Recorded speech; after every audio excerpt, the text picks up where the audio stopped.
Le ministre Paul Atangandji, lors de sa conférence de presse de la fin de semaine dernière, a rappelé qu'il était interdit sur l'étendue du territoire national toutes les manifestations publiques, mentionnant par la même occasion que le gouvernement ne tolérerait aucun acte susceptible de porter atteinte à la sécurité du Cameroun, un haussement de ton qui intervient au moment où le MRC, le mouvement pour la renaissance du Cameroun, bat pavillon avec son opération non au hold-up électoral. Les événements de ce week-end nous ont permis de nous poser quelques questions. Comment vous avez vécu ces événements du week-end relativement à l'opération non au hold-up électoral du MRC de Maurice Kamto? Et comment vous avez évalué, madame, monsieur, ces événements-là? En tout cas, on voit très bien qu'il y a une levée de bouclier, une libération de la parole publique sur des fléaux qui gangrènent notre vivre ensemble au Cameroun. On a également vu les images de maître Michel Ndoki, avocat au barreau du Cameroun, des images qui ont fait le tour du monde et qui ont suscité l'indignation générale. On se pose également la question ce matin de la pertinence de ces manifestations, de ces marches de protestation pacifique du mouvement pour la renaissance du Cameroun. On se demande également si des leçons ont été tirées relativement à ce qui s'est passé en 92. Là encore, et on parlait en 92 aussi d'une victoire volée prétendument de Ni John Fundi. Est-ce que le MRC a donc pu tirer les leçons des événements de 92 ou encore, allons plus loin dans l'histoire, les événements de protestation de l'UPC avant et après l'indépendance? Toutes ces questions-là, on se les pose ce matin. Madame, messieurs, au cœur du 10-12, le zénith de ce 29 octobre 2018. Nous sommes en début de semaine et vous le savez, comme chaque matin, l'émission se met en place pour dérouler clairement l'actualité, les décryptages, analyses et commentaires qui font que le Cameroun soit un pays particulier au cœur de l'Afrique. Et l'un des acteurs majeurs de Festival de l'intelligence s'appelle Monsieur Bachou Charlamel. Bonjour et bienvenue. Bonjour Monsieur Eric Fopoussi-Negou. Également sur le plateau ce matin, bon Bengan, je vous salue, bon début de semaine. Merci beaucoup, bonjour à vous chers téléspectateurs. Je salue aujourd'hui la mémoire de Fabien Eboussi Boulaga qui samedi dernier, en fait il est parti depuis mais dont l'inhumation a eu lieu samedi dernier. L'homme trépide, la démocratie de transit au Cameroun, c'est l'ouvrage qu'il avait écrit avec un collectif d'intellectuels en 1980. L'année où Mongo Betty disait également que tout est atténué. On ne peut pas renverser ce régime en appliquant les propres lois de ce régime-là. Voilà où on en est aujourd'hui. 92, 2018, ça fait 20 ans. Mais on est au même point. D'accord. Surtout que le camarade Émile Ernest Ouandjé doit être en train de se retourner dans sa tombe en ce moment, vu tout ce qui se passe, les violations des libertés fondamentales auxquelles on assiste en ce moment au Cameroun. Vous avez parlé de Fabien Eboussi Boulaga pour dire que c'est quand même assez regrettable que les obsèques de ce philosophe typiquement africain, authentiquement africain, soient passées sous anonymat. Alors qu'on pense également à cette localité de Yoro où il a été inhumé, qui manque de tout, électricité, route, eau potable. On peut imaginer la souffrance de ces populations alors qu'on sait très bien que dans ce Cameroun, on a pu dépenser 272 millions de francs CFA pour offrir une résidence au président du Conseil constitutionnel, alors que le Conseil constitutionnel lui-même manque déjà de sièges puisqu'il squatte le palais des congrès de Yaoundé depuis quelque temps déjà. Madame, Messieurs, démarrons ce programme ce matin puisqu'on aura l'occasion de revenir dérouler tous ces sujets-là plus amplement. Démarrons l'émission ce matin avec la première articulation. Il s'agit de l'histoire du jour et ces tendances cognent la voyageuse qui se met en place. Alors, bon début de semaine et bonjour. Bonjour Eric, je vais encore dire bonjour à mes deux copines qui m'ont déçu. Hey maman, je suis en danger même. Quand je parle de mes deux copines, ce sont mes camarades d'enfance, avant on nous appelait les trios. Mais à cause du chuchuchut, on avait dit que les deux se sont séparés vrai. Le Congo-ça. Le Congo-ça, c'est que tu avais dit que, c'est parce que tu avais d'abord dit que, j'avais dit pour moi plutôt que, j'ai tout fait. J'ai arrangé Père Momo. J'ai tout fait. J'ai même parlé. J'ai dit que c'est mieux que vous vous réconciliez, vous ne me parlez même pas. Mais non. J'ai amené ce problème sur ce plateau parce que quand c'est trop, c'est laid. Quand c'est trop, c'est laid. Chère dame, et de ces deux filles qui s'entretuent. Les deux, donc, c'est mon clan d'âge. On a grandi ensemble au village, on partait au champ ensemble, on préparait, on mangeait ensemble quoi. Quand nous sommes arrivés à Douala, j'ai choisi la folie. Le travail, c'est la folie. C'est la folie. Oui, j'ai choisi la folie. Les deux ont continué avec l'école. Elles ont fréquenté jusqu'à... Les deux se sont même mariées. Parce que, comme je dis, là, mes deux copines ont chacune deux enfants. Mais, il y a un mère dedans qui ne va pas. Parce que c'est arrivé au point où ta camarade accouche, tu achètes les choses, le savon pour lui donner, elle renvoie. En te disant que tu ne peux pas me donner mon poison si on ne s'entend pas. Est-ce que ça doit arriver au niveau du poison? Bonne interrogation. Ça doit... Demande-moi qu'est-ce qui s'est passé, je t'explique. Justement, qu'est-ce qui s'est passé, ma fille? Les deux ne se parlent pas. Oui. J'avais d'abord demandé, l'autre dit que non, les deux se disaient tout quoi. Et dans un moment fut, elle me parlait plus de les choses que Babou sort trop, que Baba de trop. Elles sont allées commencer à parler les choses à deux. Mais un jour, ça a ham. Une autre a apporté pour aller dire au mari de l'autre, non? Alors là, une autre a apporté pour aller dire au mari. Le mari a blâmé son épouse. Elle a dit, ouais, ben, excuse-moi. Je ne dois plus jamais répéter. C'est passé. Deuxième fois encore, les deux ont ham. À la réunion du quartier, des enfants du village. Une autre est quittée. Tout celle qui part trahir au mari, non? Elle est partie trahir au mari que tu ne connais pas ta femme. Ne crois pas que tu la connais. Voici comment elle fonctionne. Voilà. Donc, elle a même mélangé le mensonge avec la vérité au monsieur. Monsieur et dame ont eu les prises de bec la période là. C'est passé. Au nom de l'amour, il a pardonné son épouse. Mais sauf que depuis que les deux ne se parlent pas, celle qui est en train de semer le désordre, d'aller faire le Congo ça, en tant que sympathie dire là-bas, elle ne se parlait pas. Même à la réunion, rien. Donc le gens qui ne te parlent pas à la réunion se regardent comme ça. Pourtant on a grandi ensemble. Parce que tu étais parti faire le Congo ça sur mon nom à mon époux. Oui. Elle a donc accouché. L'enfant a 1 mois, Eric. Celle qui se met au désordre partout est venue l'autre jour avant. Celle-là a renvoyé que non, si on ne s'entend pas, pourquoi tu me donnes le savon? Peut-être que mon enfant a un problème de savon, ça crée tout un problème. Celle aussi qui a donné 12 heures le morceau de savon s'est plainte que maman. En venant nous te donner, c'était pour dire qu'on se réconcilie. Celle-là a dit qu'il n'y a plus de réconciliation qui tire. Comme pour vous dire, comment se comporter face à cette situation? Deux copines d'enfance qui s'entretuent à cause de on a dit que, tu avais dit que, tu as fait que. Est-ce qu'au nom de l'amour même des parents, même au nom de l'amour même du village, vous ne pouvez pas vous réconcilier, oublier tous les problèmes? Comment se comporter face à cette situation? Est-ce que l'autre a eu raison de rejeter le savon? Point d'interrogation. Est-ce que c'est normal de ne pas t'entendre avec quelqu'un qui va lui donner le savon, sous prétexte que c'est pour que vous vous réconciliez? Point d'interrogation. Pourtant, les problèmes ont commencé avant qu'elle tombe enceinte de son deuxième enfant. Donc il y a plusieurs versions dedans, Eric. Je ne sais pas si elle vient poser ma question ou elle n'est pas bien posée. Comme moi aussi, je me garde. Non, c'est bien posé. Encore que ça te met dans tous tes états. Oui, parce que j'ai arrangé, fatigué, fait moment. J'ai arrangé, je veux dire que j'ai compris. J'ai compris. Après, les deux ne se parlent pas. Ça arrive au niveau, on l'autre vient de le savon. L'autre a rejeté que non, on ne se parle pas. Pas avec tes 12 morceaux de savon. Mon enfant n'a pas un problème de savon. Libère. Quelle honte, quelle humiliation. Aider ces copines-là à gérer leurs problèmes, Eric. Je vous en prie.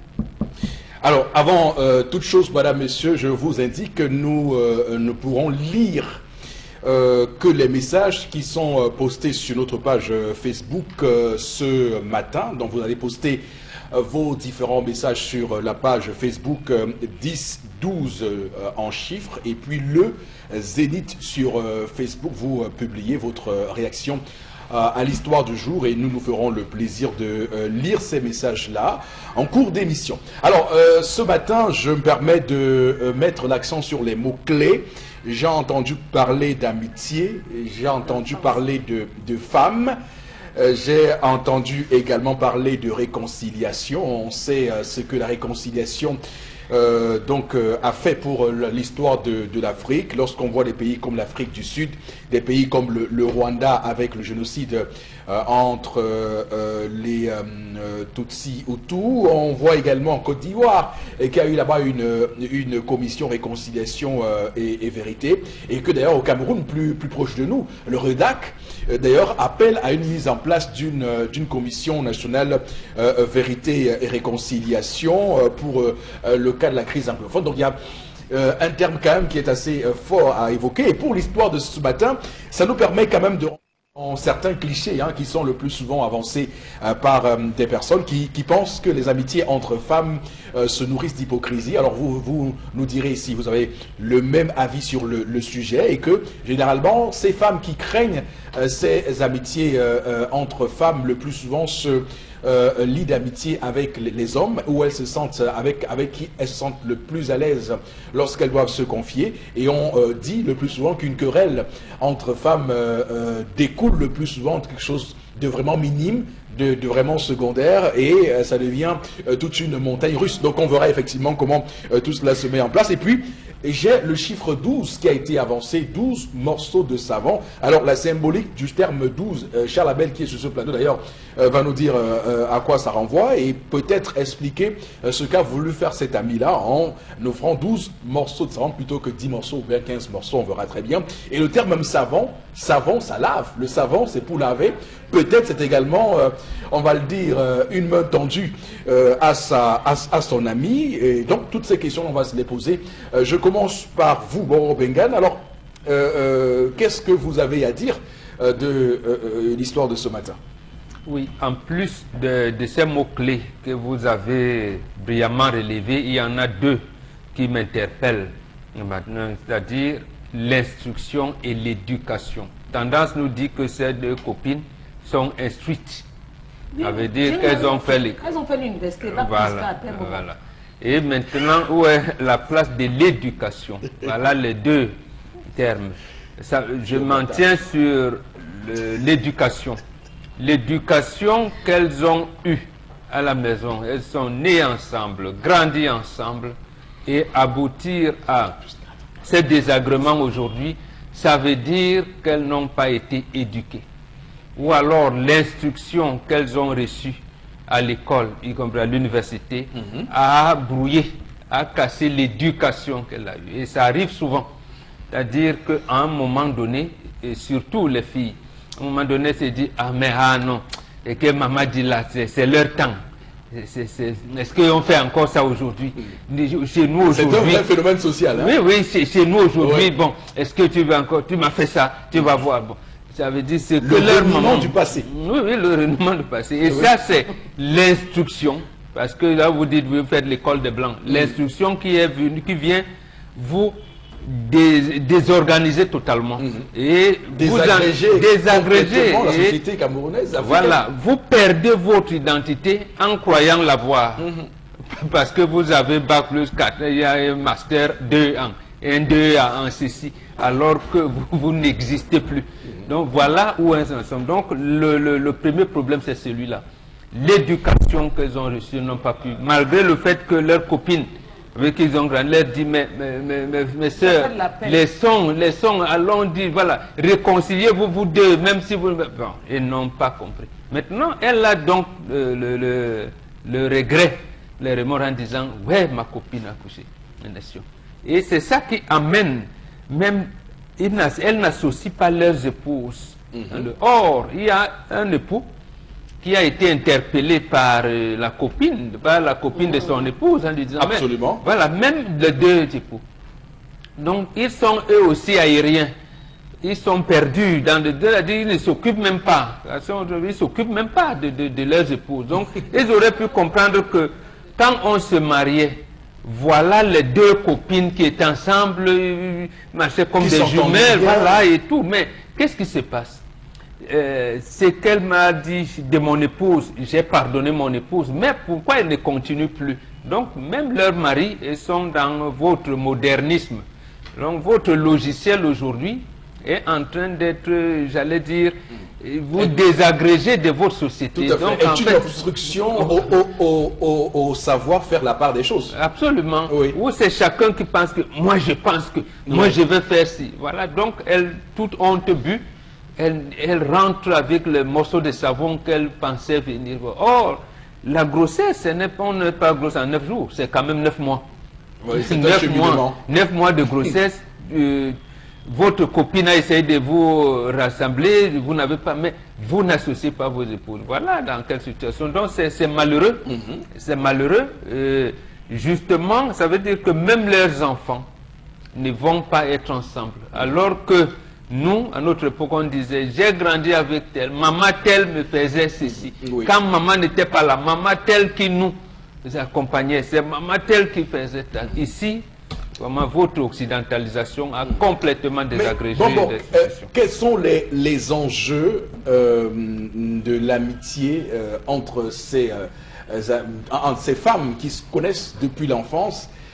Quels sont les enjeux aujourd'hui lorsqu'on regarde leur brouille et qu'il semble aujourd'hui impossible qu'on puisse y remédier? Alors, qu'est-ce que ça peut avoir comme conséquences néfastes dans la société? Vous avez prononcé un terme à l'entame de votre propos en disant c'est peut-être des envies où il y en a qui nourrissaient, comment on peut dire ça, des remords, de la jalousie, voilà le terme, de la jalousie. Parce que quand elle grandissait, sûrement qu'il y en avait une qui était peut-être un peu bien nantie et l'autre, parce qu'ils étaient là comme jeunes, ils se partageaient les choses, mais l'autre gardait, il intériorisait un sentiment qui n'était pas bien. C'est ça, ce sentiment qui ressort aujourd'hui. Donc, il y en a une qui nourrissait la jalousie. C'est surtout elle qui est venue dire à l'époux, au mari de sa copine, que comme tu vois, quand on était là-bas, ta femme a fait ci, ta femme a fait ça. Tu la connais pas. Tu la connais pas. Comment entretenir ce genre de propos? Ça veut dire qu'elle nourrissait la jalousie pendant longtemps et elle a ingurgité ça. Aujourd'hui, elle est sérieuriste. Donc en fait, elles n'ont pas été des amis. À le moment où elles sont en mariage, elles devraient plutôt être comme des sœurs. L'un devait laisser ses enfants chez l'autre et leur mari, vice-versa. Donc sans avoir de... Puisqu'elles sont à ce niveau-là, ça veut dire qu'il n'y a jamais existé d'amitié. Ne parlons pas de l'amour. Même simple amitié n'a jamais existé. Alors, quand on est en face d'une telle situation, comment on la gère? Comment on règle ça? Leur mari.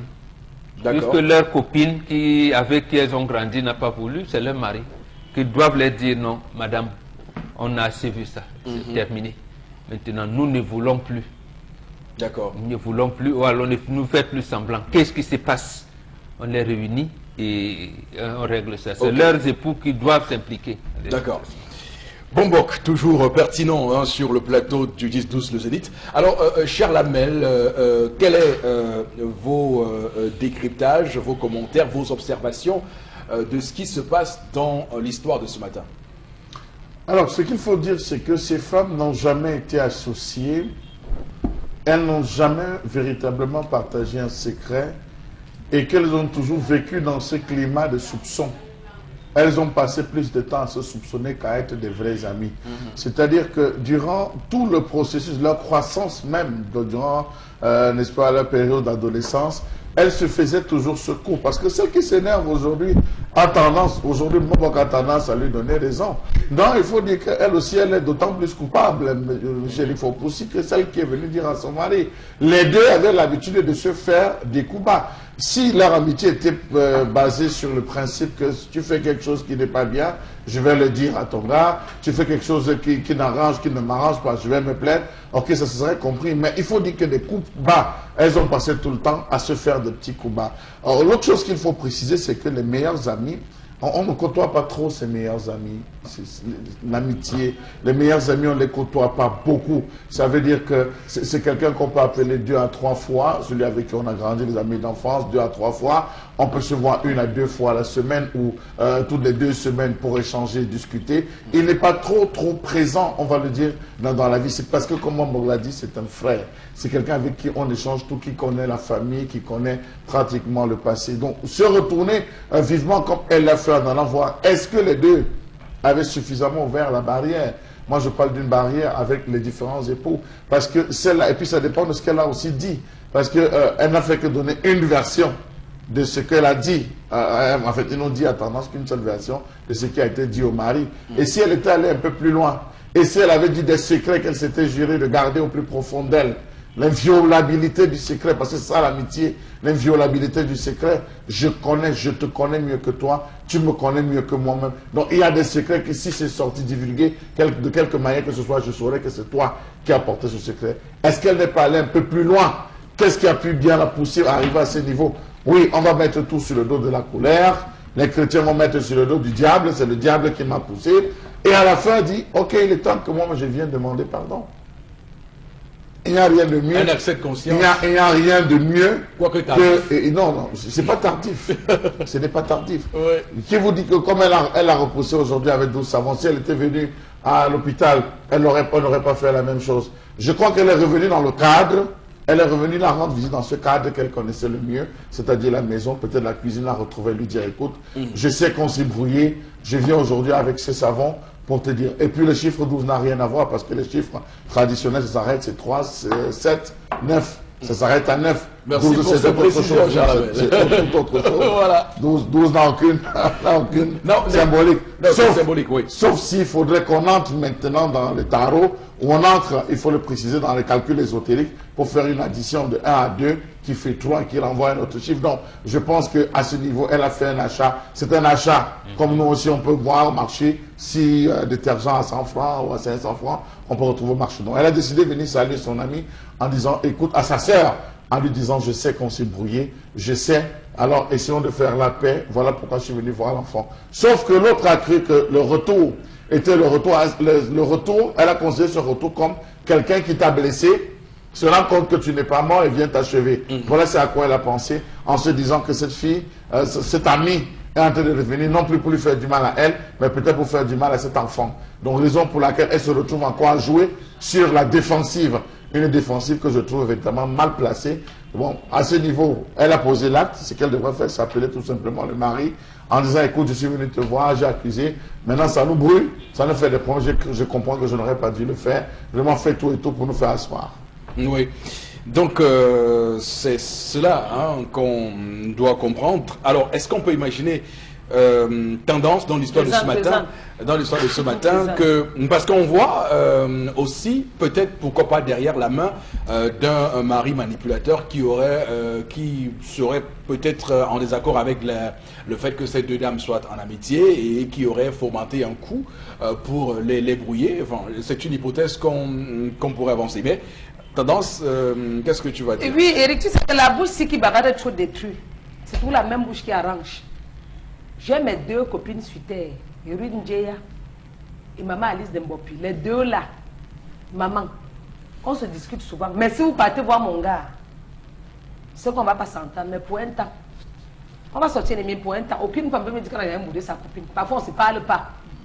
Que tu es mal à rien comme ça, ta copine veut échouer la tombe. Si tu as l'un sur toi, tu dis qu'elle cotise pas mieux les choux. Parce qu'on ne se parle pas. Waouh, maman. Quand quelqu'un commet les erreurs, on rejette les erreurs, on ne peut pas rejeter la personne. Oui. Tu ne peux pas rejeter ta copine. Ne la rejette pas parce que la vie, si, c'est le petit souffle qui nous trompe. Oui, tu m'as fait du mal. Tu m'as fait ceci. Je te pardonne. Dans la vie, il faut apprendre à pardonner. Elle est venue te voir le savon, tu as renvoyé. Je t'ai même dit qu'il ne fallait pas renvoyer. Tu as dit que non, il fallait que tu renvoies parce que tu ne sais pas. Tu as dit en patois que Gumbin Jamen d'autres. Oui, ça veut dire en français que la personne qui part et revient, vient seulement pour couper ta tête. Tout. Oui, oui. C'est un mot là que Gumbin Jamen d'autres. Tu comprends un peu le genre que je comprends. On ne s'entend pas, tu pars. Comme tu es parti là, comme tu reviens là, ça veut dire que tu t'es préparé pour moi. Donc c'est dans le sens là qu'elle a pris les problèmes. En tant que femme au grand cœur, mamie Gigi, si elle vous dit de ne pas vous entendre, c'est que vous n'aimez pas. Je sortais ennemi avant. Mais avant, j'étais cheftaine des ennemis. Que tu m'attaques comme ça, dit que ça va finir qu'en 2035. Après l'émergence, même ça va continuer. Je lui ai dit que mais ça va me donner quoi? Rester sans parler avec ma soeur. Si demain j'entends qu'elle est morte, ma conscience va me juger toute ma vie. Apprendre à pardonner. Si tu étais comme moi, qu'est-ce qu'on n'a pas encore dit sur mon nom sur terre? Je suis morte. Je vis. Je vis. Donc je ne veux pas prendre les choses et mettre dans mon cerveau, attraper la avec savant mon temps. Non. Je veux moi toujours être belle comme tu me vois à la paix, mon bon. Même à 45, c'est moi toujours belle. Même à la troisième corde. Je serai toujours belle parce que ça ne veut pas dire que je n'ai pas les problèmes. Ça ne veut pas pour autant dire qu'il n'y a pas le Congo-Ça qui se passe autour. Mais je me l'entête. Je m'en fous du Congo-Ça. Oui, ok. Vous les copines, là, quand il y a un problème, cessez de dire que vous allez partir voir monsieur pour dire. Si monsieur n'avait pas pardonné, c'est qu'elle est dehors. Le mariage, ce n'est pas quelque chose qu'on se marie au John divers le lendemain. Papa, il te dit, mais c'est parce que tu as pardonné ton épouse. C'est bien. Et toi qui es parti dire, tu as imaginé un instant, si son mariage pouvait finir, ok, on te pardonne. Je te pardonne, mais ne fais plus jamais ça. Oui, parce que parfois tu avais une copine, elle est jalouse de toi, elle t'envie même pour rien. Elle te voit belle, toujours bien habillée, elle commence à dire, maman, pourquoi elle et non moi?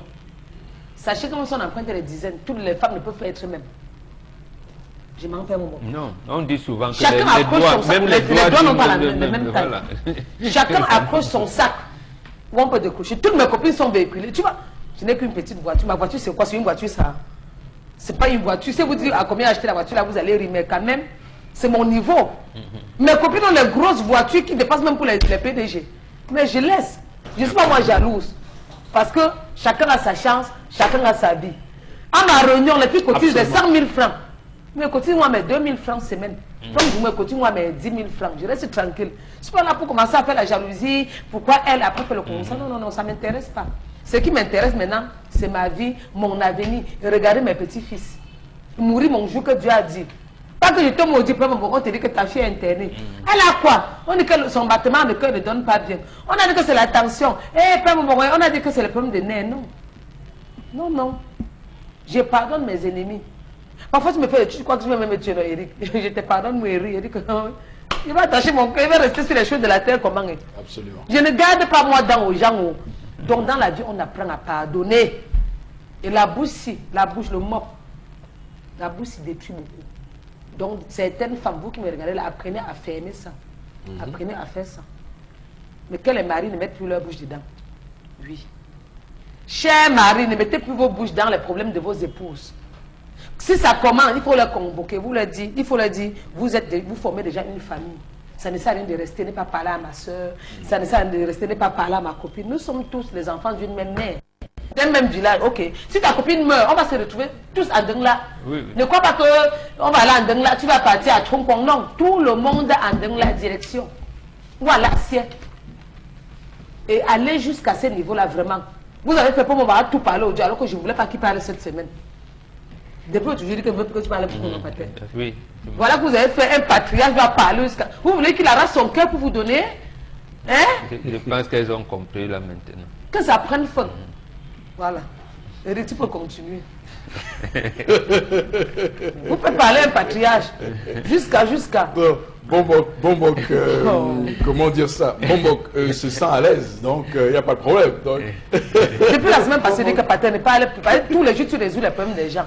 Tout à fait. Alors, on va, madame, monsieur, vous inviter à continuer à nous envoyer vos réactions via la page Facebook de l'émission. Vous tapez 10-12 le Zénith dans la fenêtre recherche de votre Facebook. Donc 10-12 en chiffre, hein, et puis le Zénith.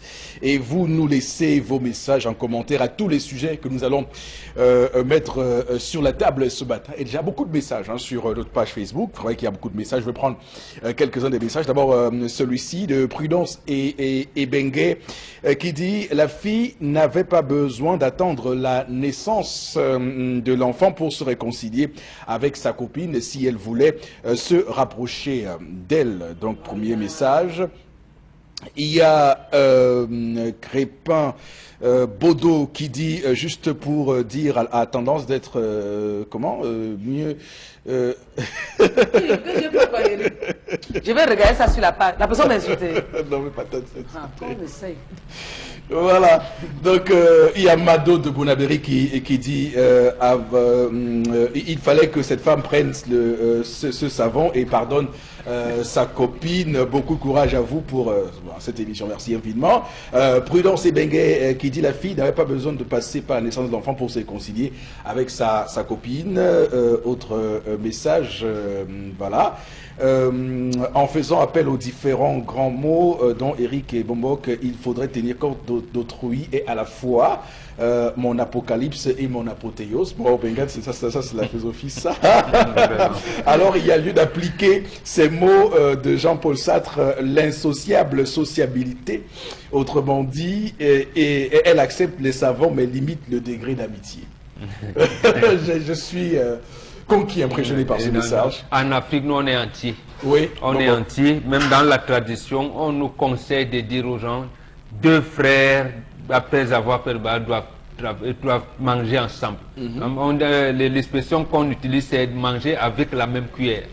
Deux coépouses doivent se réconcilier et écraser en utilisant la même pierre. Absolument. Voilà, donc nous, il n'y a pas deux personnes qui ne s'entendent pas. Il n'y a que deux personnes qui n'ont pas encore causé. Qui n'ont pas, donc, voilà, encore causé. Qui n'ont pas encore causé. Absolument. Alors, il y a Leslie Bien qui nous écrit, dit, ces deux filles sont des hypocrites. Elles entre elles et n'ont pas pu créer les liens forts pour dépasser certaines choses à cause de la méfiance de l'une envers l'autre. Donc il y a tellement de messages, madame, monsieur, on aura l'occasion de lire tous ces messages-là au courant de l'émission. Merci infiniment à vous sur le plateau. On va tout de suite aller prendre la prochaine articulation de l'émission. Il s'agit de la colère de Charles Hamel.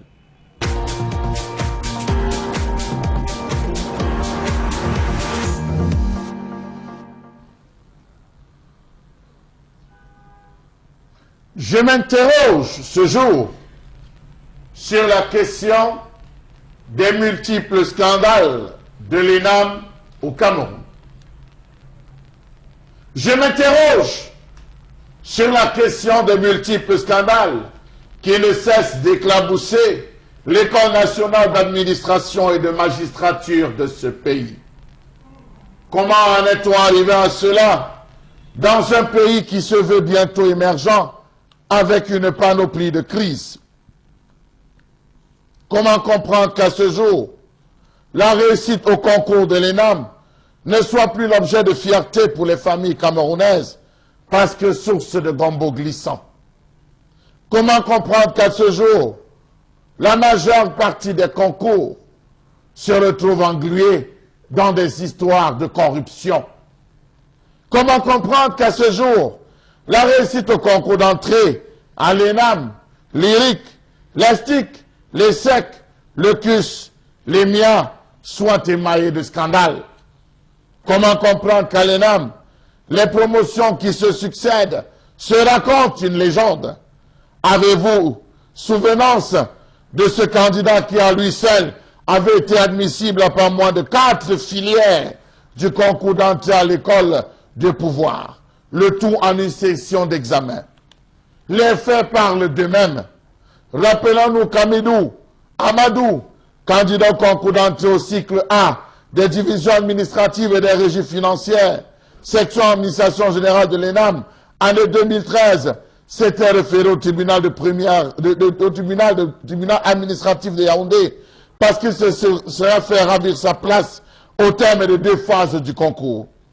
Rappelons-nous que le candidat Tangana Joseph Yannick fut doublement admissible lors de la proclamation des résultats du concours de l'ENAM 2016 à la section économie et finances et à la section administration générale, alors que les épreuves se déroulaient le même jour. Rappelons-nous de l'affaire Gahaton et Témé Jacqueline Majoli, épouse Linus, auditrice de justice, dont l'entrée à l'ENAM a été faite dans des conditions que la rumeur voudrait des plus obscures. Rappelons-nous de l'affaire John Mobile Saint-Claude, matricule APA, S033 de la fonction publique qui figurait en tête de la liste des personnes définitivement admises après les épreuves orales du cycle A en administration des affaires sociales, alors que décédé 1 mois avant les épreuves orales du concours interne en section administration des affaires sociales. Rappelons-nous de tous ces fils de ministres et directeurs généraux dont la présence sur la liste définitive des résultats de l'ENAM avait véritablement fait couler d'encre. Que n'avait-on pas dit? Que n'avait-on pas décrié? Et la star, chaque année, fait toujours. Kavayegue, lui et sa famille, lui et ses gendres, on a décrié. Rappelons-nous que plus d'une vingtaine de candidats irréguliers ont été admis aux épreuves orales, alors que 17 d'entre eux n'auraient même pas composé les épreuves écrites qui ouvraient la voie aux admissibilités. Comment comprendre cette récurrence dans la liste d'admissibilité et d'admis définitifs des patronymes bien connus du Sérail, puisqu'on y retrouve des noms qui laissent quelque peu baba du contexte. Fait le plus remarquable, ENAM 2018, plus de 50 personnes sur 71 obtiennent l'entrée à l'ENAM par parrainage. Certainement, ça sera le plus vaste scandale jamais révélé aux yeux des Camerounais en ce qui concerne le concours d'entrée dans les écoles d'élite au Cameroun. Plusieurs candidats ont été par contre du régime qui ont fait réussir les enfants aux membres de famille. Alors, est-on condamné à comprendre que ça, d'après eux, c'est le vivre ensemble? Charles-Amel Bachou, l'ENAM 59, donc à Yaoundé, créé à Yaoundé, et une école quand même, qui chaque année est au centre de toutes les controverses du fait, de tout ce qu'on y décrit comme scandale. D'ailleurs, lorsque les résultats sont le plus souvent proclamés, on voit bien que ce qui change en règle générale, c'est les prénoms et jamais les noms. C'est une école qui permet de perpétuer une élite à la tête et au sommet de l'État. C'est une façon pour l'élite de se refaire une santé à travers sa progéniture et de maintenir le Cameroun dans ce gouffre-là. Ce gouffre qui montre bien que la mission essentielle de l'ENAM a été dévoyée au fil des années, une mission qui était donc de la formation et du perfectionnement des hauts fonctionnaires camerounais. Mais est-ce qu'aujourd'hui, au regard de la déliquescence des résultats que nous avons en matière économique, puisque l'ENAM a également pour mission de former les douaniers, de former également les inspecteurs des impôts, l'ENAM, dans ce registre-là, est-elle une école qui contribue donc à faire que le Cameroun soit ce havre de performance et de compétences? La question peut se la poser puisqu'on se rend bien compte que les résultats sur le terrain sont pas loin du néant. On voit aussi que les besoins sociaux de base ne sont pas garantis par ces hauts fonctionnaires qui doivent techniquement gérer les dossiers pour faire les populations. Et puis, au final, le système judiciaire, puisque l'ENAM n'est pas que l'administration, il y a également là-bas les auditeurs de justice, donc les magistrats qui y sont formés, mais également les greffiers. Alors, est-ce que, au final, lorsqu'on voit comment notre système fonctionne avec la plus grande corruption aujourd'hui, j'en veux pour preuve ici le dernier rapport de la CONAC, la Commission nationale anti-corruption, qui avait clairement mis en tête de liste de hit parade ces corps de métier qui sont presque tous issus de cette école nationale d'administration et de magistrature qu'est l'ENAM. Donc tout cela nous fonde ce matin à s'interroger sur cette école-là, sur cette école d'enseignement supérieur. Or, Bengan, comment en est-on arrivé là? Non, parce qu'il y avait une idée derrière. C'est la constitution d'une bourgeoisie bureaucratique. Lorsqu'on dit, vous avez bien dit 59, il fallait remplacer le colonisateur qui était là, au sein de l'administration publique camerounaise, oui, mais l'idée derrière, c'était que vous devenez le Ngomna. Et le Ngomna a toute la présence. Quand vous voyez comment est gérée la liberté publique au Cameroun, il faut montrer qu'on a le pouvoir, même si c'est votre neveu qui vient demander les frais de scolarité parce que il doit traîner là même si vous n'avez rien à faire. Oui. Même si c'est un opérateur économique qui doit venir peut-être parce qu'il a un dossier à gérer, il faut qu'il regarde aux impôts, et au budget, parce que ça c'est les régimes financières, ou même avec les magistrats, le sous-préfet ou le préfet, on doit vous faire attendre. Il faut montrer que vous avez le pouvoir, d'une part. Et d'autre part, lorsqu'on a la signature, comment moi je peux signer établissement Négou pour la construction de que vous ne laissez pas quelque chose? Voilà. On vous disait toujours la chèvre broute là où elle est attachée. Et pourquoi je le dis? Parce qu'au départ, vous allez rendre compte que les étudiants sortis de l'ENAM étaient en catégorie A1.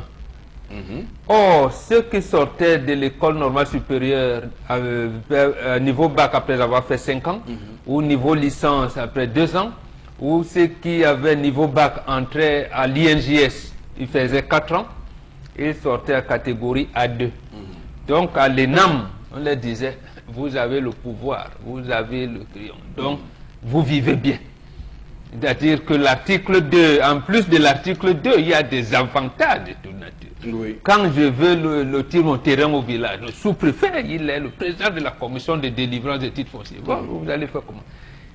Il doit faire une tournée de prise de contact. Quand il vient d'être affecté, sous-préfet, préfet, gouverneur. En plus, il y a une tournée économique. Donc, c'est lui qui représente le chef de l'État dans son unité administrative. Vous voyez?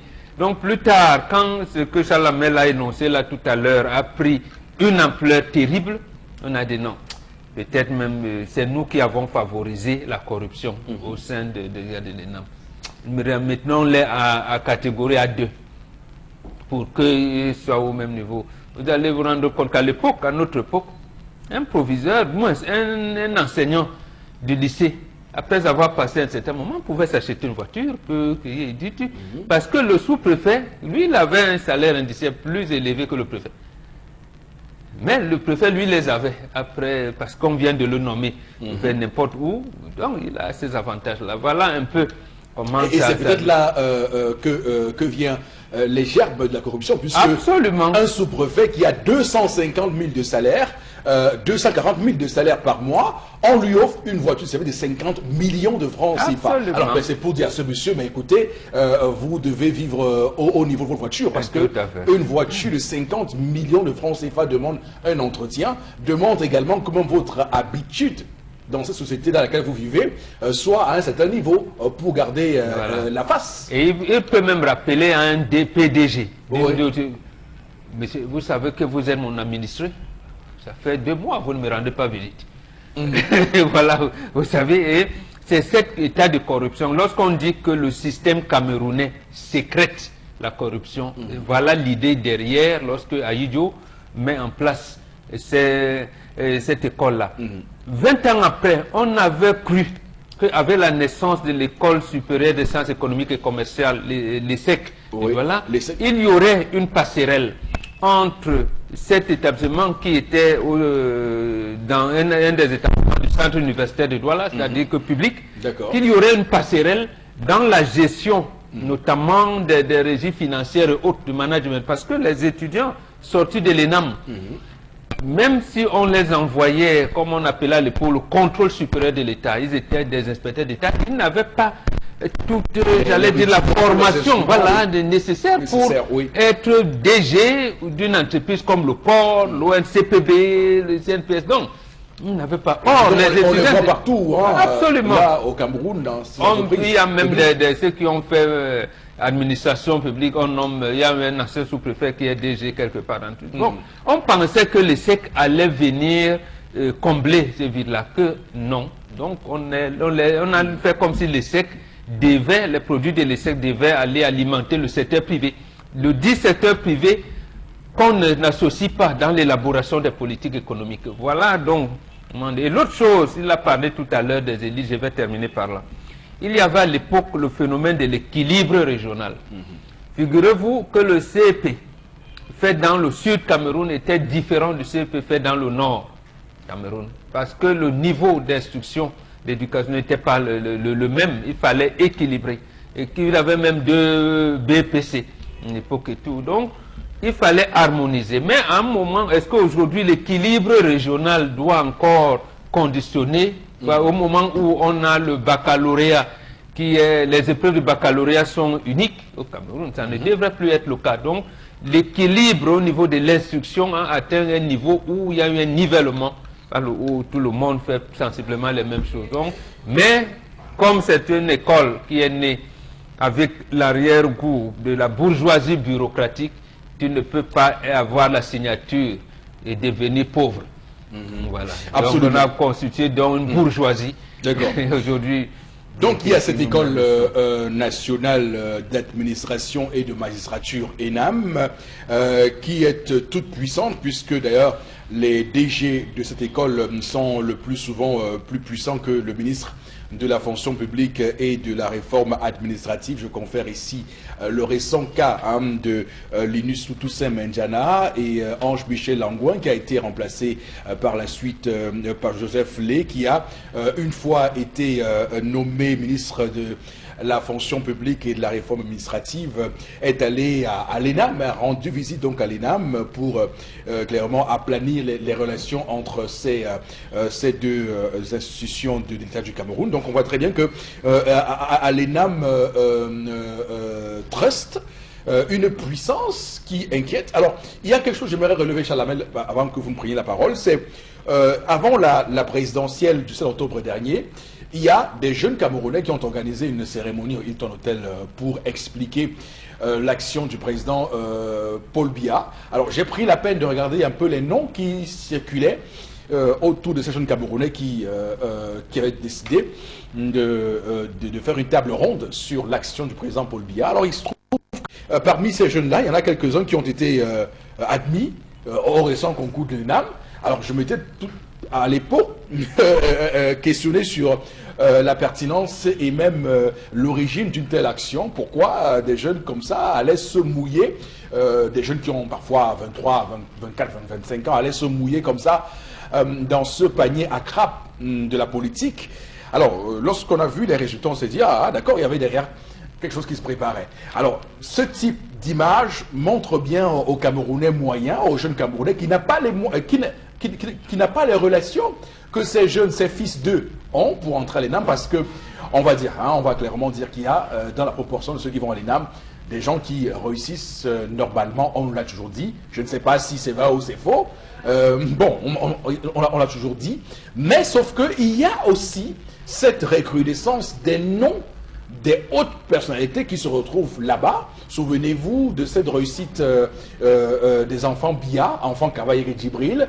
Là encore, dans la liste qui est sortie. Plus d'une génération. Plus de 2 générations déjà, on a des noms seulement des Kavaïre. Oui.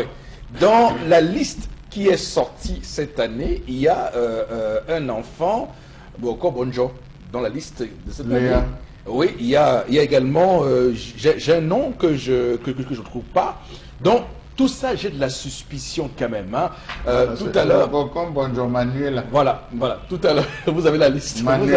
Vous avez la liste. Alors, ce qu'il faut dire. Vous recherchez quel nom, monsieur? Non, mais allez-y, parce que j'ai perdu quelques noms, mais. Il y a Ayolo Vondo Moïse. Voilà, il y a là, il y a aussi. C'est le fils du DCC. Oui. Vous voulez encore quel nom? Il y a un Bondé là, c'était Bondé ou c'était non. Gano Djoumessi. Non, Baboké. Baboké, s'il y a Baboké, oui. Sob Gaël Brice, du député Sobjan, Nanga Vondo Léa, parrainé par une élève, parrainé encore par une élève, encore en pleine formation de l'ENAM, qui s'est même refusé, elle et son frère, d'aller aux épreuves aussi femmes de Gandéré. Ils ont décidé de ne pas aller parce que sous la couverture de papa, on a le fils du gouverneur. Non, mais là, c'est très grave, parce que la formation militaire je dis, ils se sont refusés d'aller à la formation. Ça nécessite une exclusion. Elle et son frère, ben, est-ce qu'on va les exclure? Bon, je sais que vous n'y croyez pas. Ils se sont refusés d'aller se faire former. On a Tonton Tara, le frère du directeur lui-même qui a lui-même parrainé. On a le député Jean-Claude Feuteux, lui-même aussi qu'on y retrouve. On a le DAF à la CSPH qu'on retrouve aussi qui a parrainé. Il y a beaucoup de parrainages, hein, monsieur le. Mais il y a un nom là que j'ai c'est Bouanchou dans la liste des admis. Non, il n'y a pas ce nom, plutôt, monsieur Le Faux-Poussi. Je vais trouver le nom avant la fin de l'émission. Voilà. J'espère que vous allez retrouver monsieur Le Faux-Poussi. Voilà. Il faudrait que vous retrouviez rapidement ce nom. Voilà. D'accord, Charles. Qu'est-ce qu'on peut dire quand même de cette toute-puissance de l'ENAM? Une puissance qui nuit au final au Cameroun et c'est regrettable. Monsieur Le Faux-Poussi, c'est ici, là, depuis pratiquement 6 ans, on est en train de vous démontrer que le pauvre n'a pas parole dans ce pays et que l'égalité des chances n'existe que pour ceux qui veulent croire. D'accord. Tout le monde est une vue de l'esprit. Non, ce n'est qu'une vue de l'esprit. L'égalité des chances, ça n'existe pas. Il y a des gens qui sont bénis par le faux et d'autres, lorsqu'ils arrivent avec la vérité, ne sont pas pris en considération, monsieur Le Faux-Poussi. C'est ça un peu de quoi il est question. Vous avez des jeunes aujourd'hui qui se battent à travers des écoles, qui après leur formation, vont encore suivre d'autres formations, ce qu'ils appellent les cours de préparation aux examens, aux grands concours. Ils suivent ces concours, ils se battent. C'est une autre école, il faut apprendre. Ils réussissent au moins à ce niveau, avec des moyens phénoménaux, mais lorsqu'ils arrivent au niveau du concours de l'ENAM, ils se retrouvent à échouer. À échouer, pourquoi, monsieur Le Faux-Poussi? La réponse se trouve chaque année dans ces différents résultats qui sont donnés. Rappelez-vous de ces candidats qui avaient reçu à lui seul dans 4 filières. En le faisant reçu dans 4 filières, c'était une façon de lui dire, toi-même choisis ce qui sera mieux pour toi. On se rappelle à Yannick qui a lui aussi réussi dans 2 filières. Lorsqu'on s'est pris les filières qui se composaient le même jour, on a parlé d'erreur de frappe. Je pense, monsieur Le Faux-Poussi, que chaque problème entraîne une expérience. Si à partir de la première de cet individu qui avait eu dans 4 filières, on n'avait pas appris de nos erreurs, je ne pense pas que ce soit aujourd'hui. Aujourd'hui, vous avez des jeunes, vous avez tout un tas de personnes, de personnalités qui se retrouvent désormais au jeu de parrainage. C'est pour dire quoi? Je veux dire, monsieur Le Faux-Poussi, si vous avez l'âge requis, si vous avez l'intelligence requise pour pouvoir réussir cet examen, si vous n'avez pas de parrain, vous n'allez nulle part. Ça suppose que pour pouvoir entrer et accepter votre dossier, ça doit forcément passer par une porte pour le principe de parrainage. Est-ce que donc, comme Bobo le disait, on va se retrouver encore à penser à cette affaire d'équilibre régional? Je me pose autant de questions, monsieur Le Faux-Poussi. Et je vais terminer en vous disant, monsieur Le Faux-Poussi, que lorsque vous vous rendez compte que ce ne sont que des fils de ministres, ce n'est que des fils de députés, c'est des fils d'opérateurs économiques qu'on retrouve à ce niveau, c'est bien à vous demander, mais où nous sommes en train d'aller où?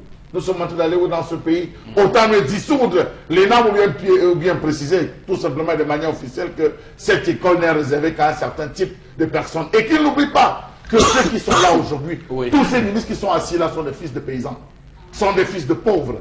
Ils sont partis du bas pour atteindre le sommet, pour être là où ils sont aujourd'hui, parce qu'on les a laissé la possibilité de pouvoir passer. Aujourd'hui, ils arrivent, ils veulent fermer en faisant passer leurs enfants. Oui, ce sont les enfants qui vont être sous-préfets. Oui, c'est les enfants qui vont être préfets. Oui, ce sont les enfants qui vont être gouverneurs. Mais je ne pense pas que cela va perdurer dans une nation où chacun aujourd'hui est en train de réclamer l'égalité des chances pour tous. Alors, on comprend donc il y a une vraie distance que le peuple, le petit peuple a avec cette école nationale d'administration et de magistrature. Alors, Tendance, est-ce que tu rêves toi aussi que tu es à l'ENAM? Je veux que mes enfants fréquentent jusqu'à Montmordon, que les enfants là partent à l'école jusqu'à même si l'école finit. Ils deviennent magistrats. Non, ils demandent.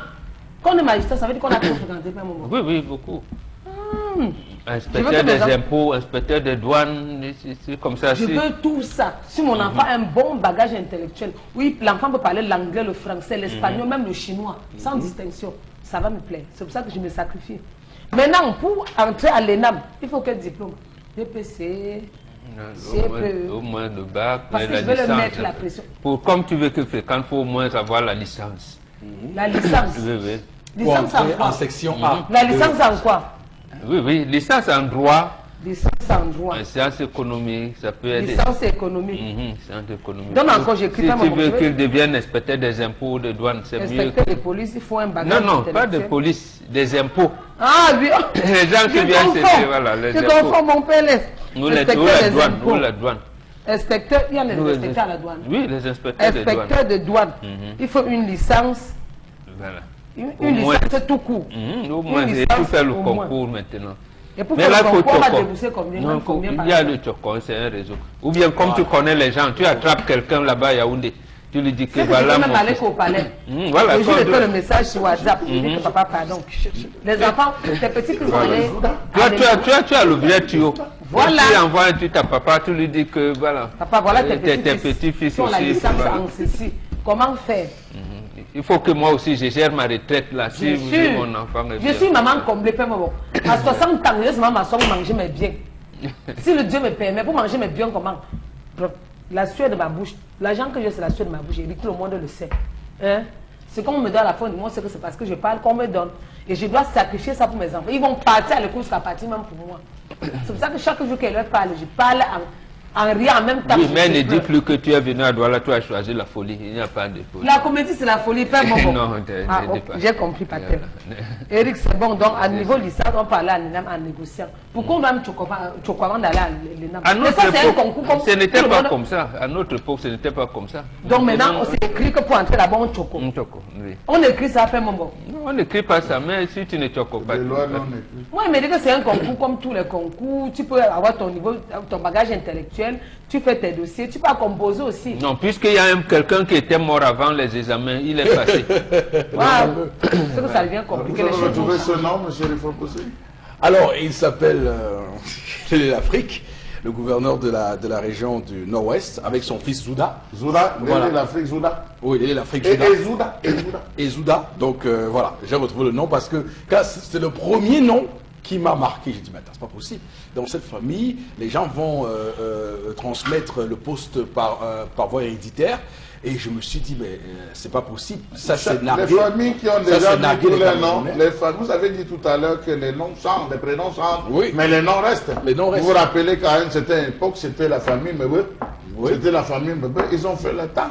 Aujourd'hui, c'est la famille Moukoko. Après, ils vont faire le temps. Après, ça sera la famille telle. C'est de famille en famille, monsieur, il faut pousser. Et après, on les jette et on les dissémine. Faites un tour, par exemple, je vous prends une entreprise comme la CSPH. Faites un tour au niveau de la CSPH, vous allez voir les qui sont là-bas. Bien sûr. Vous allez voir, vous allez vous découvrir qui de ces grandes familles se retrouvent au niveau de la CSPH. Ça, je le cite, monsieur. Alors, donc, ce qui se passe clairement, et c'est ce qui est rageant, Charles Hamel, et je le dis avec beaucoup de force et beaucoup de gravité, c'est qu'on a dans ce pays des résultats qui ne sont pas bons, des résultats qui frisent la nullité, puisque lorsqu'on regarde les indicateurs économiques, on voit très bien que la pauvreté continue à gangréner notre pays, 8 millions de pauvres, et qu'on imagine que ce sont les enfants des responsables de cette situation qui vont continuer à prendre en charge le pays.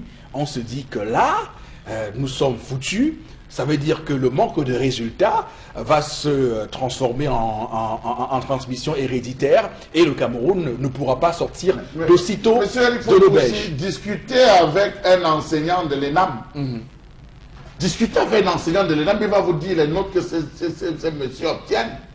On va vous dire avec combien ces gens se retrouvent à réussir à l'intérieur. Discutez avec un enseignant de l'ENAM, il va vous donner le vrai niveau de ces enfants. Est-ce qu'ils vont à l'école même ces enfants Je vous dis ils sont prêts, ils sont refusés à l'eau. Essayez d'enquêter aussi sur les enfants des enseignants de l'ENAM. Est-ce que eux aussi, les enfants entrent à l'ENAM? Entre à l'ENAM. Voilà. Bon, c'est pas très. Non, peut-être je peux comprendre l'administration parce que même en Europe, on vous dit qu'il y a des familles de cheminots. Ce grand-père a été à travailler dans les chemins de fer. C'est un choix aussi flagrant. C'est généralisé. Chacun arrive à un moment donné, il réussit à placer un. Non, franchement, ça fait mal lorsqu'on voit ça, parce que le Cameroun doit pouvoir consacrer l'égalité des chances et c'est un principe qui est là violé de manière lapidaire dans ce pays. Mesdames, Messieurs, on lira vos messages dans un court instant. On marque une pause. C'est la fin de cette première heure. À tout de suite pour la deuxième. Retour donc sur le plateau, mesdames, messieurs, avec vous sur Equinox Télévision 10-12 le Zénith de ce lundi 29 octobre 2018. Merci infiniment de votre fidélité. On va dire que cette deuxième partie va s'ouvrir avec les différents messages que vous nous envoyez uniquement, je l'ai dit puisqu'il n'y a pas le numéro comme à l'accoutumée, uniquement sur la page Facebook de l'émission 10-12 le Zénith, 10-12 en chiffres et pas en lettres, 10-12 le Zénith pour réagir et publier. Laissez-nous vos messages, vos publications sur la page. On va prendre ce message de Lisette. ENAM égale à École nationale de l'admission à la mangeoire. Ce message m'a particulièrement touché. Non, non, il a raison. Je souhaitais parce en que partager avec figurez-vous, là on entre sous plan d'ajustement structurel en 1986. Oui. En 1997, donc 11 ans seulement après, les services spécialisés de la Banque des États de l'Afrique centrale, la BEAC, sortent un rapport pour dire que les particuliers ont plus d'argent que des entreprises. Et parmi ces particuliers, l'essentiel, c'est les fonctionnaires. Comment vous pouvez imaginer ça? Donc, Absolument. Oui, oui, absolument. Et un an après, premier pays, en 1998, qui tient la tête des parades de la corruption. Et on parle de qui? Les ressortissants de l'ENAM, la magistrature, les régies financières. Donc, Voilà. quand on dit entrer à la mangeoire, je pense que notre compatriote a bien raison. Tout à fait. Il y a l'admission à l'ENAM est plutôt héréditaire. J'espère Ah, voilà. que vous êtes d'accord avec ça? Oui, absolument. Vous avez les cas sous vos yeux en ce moment. Oui. Vous avez les cas, le ministre de la Défense lui-même a eu sa quantité, le ministre, l'ancien ministre des Transports sa quantité, Oui. Moukokon Bondjoé en pleine phase, vous avez eu, tous là ont eu, L'Élé l'Afrique aussi. L'Élé l'Afrique vient d'avoir, Oui. les opérateurs économiques, dans D'accord. l'audiovisuel même, aussi, il faut dire dans l'audiovisuel, ils ont aussi eu l'espace, ils sont nombreux. D'accord. Alors, ces grandes écoles resteront pour les autres jusqu'à la fin de ce régime, dont la corruption est au-dessus de tout. C'est Brice depuis Baham. Il faut dire 7 grandes écoles. Quand on dit 7 grandes écoles, non. L'ENAM a tué les autres grandes écoles. D'abord, l'OCUS, même lorsqu'elle était seule, je vais dire, n'était plus prisée. Oui. L'école nationale supérieure polytechnique n'était plus prisée. Comment dans un pays... Maintenant, l'IRIC aussi est dans la même configuration. Voilà, On a vu les mais scandales. on a Avec également... Famane Dongo, Oui. avec le scandale, le scandale de Famane Dongo. Dongo. Oui, mais sauf qu'il y a des filières à l'IRIC où on ne vous prend plus automatiquement comme fonctionnaire. Oui, justement. Donc ici... Non, justement, la filière diplomatie, puisque c'est ça. Oui, oui, voilà, la filière, oui. tout ça. Voilà. Tout à fait. Comment dans un pays où tout est à construire, on vous dit que les ingénieurs doivent chômer, mais les administrateurs civils, eux, ont le travail. D'accord. Alors, on prend ce message aussi. L'équilibre régional favorise-t-elle la compétence ou le mérite? C'est une question qu'on... C'est le député, je l'interpelle, Ngayap, Frère Fambo, qui doit répondre à cette question. Parce qu'en 87, chez l'Armatan, il a sorti un livre où il dénonçait cet équilibre régional. Oui. Le titre du livre, c'est Cameroun qui gouverne. Il sortait bien les statistiques en dénonçant. Aujourd'hui, où il est là où il est depuis au moins 2013, il ne dit plus rien. Voilà. Il est même secrétaire général d'un parti de la majorité présidentielle. Voilà, donc c'est lui qui doit répondre. De à cette l'UNDP, question. justement. De l'UNDP, d'ailleurs. Il est sénateur nommé, Nommé, et pas élu. Voilà, Donc on comprend pourquoi.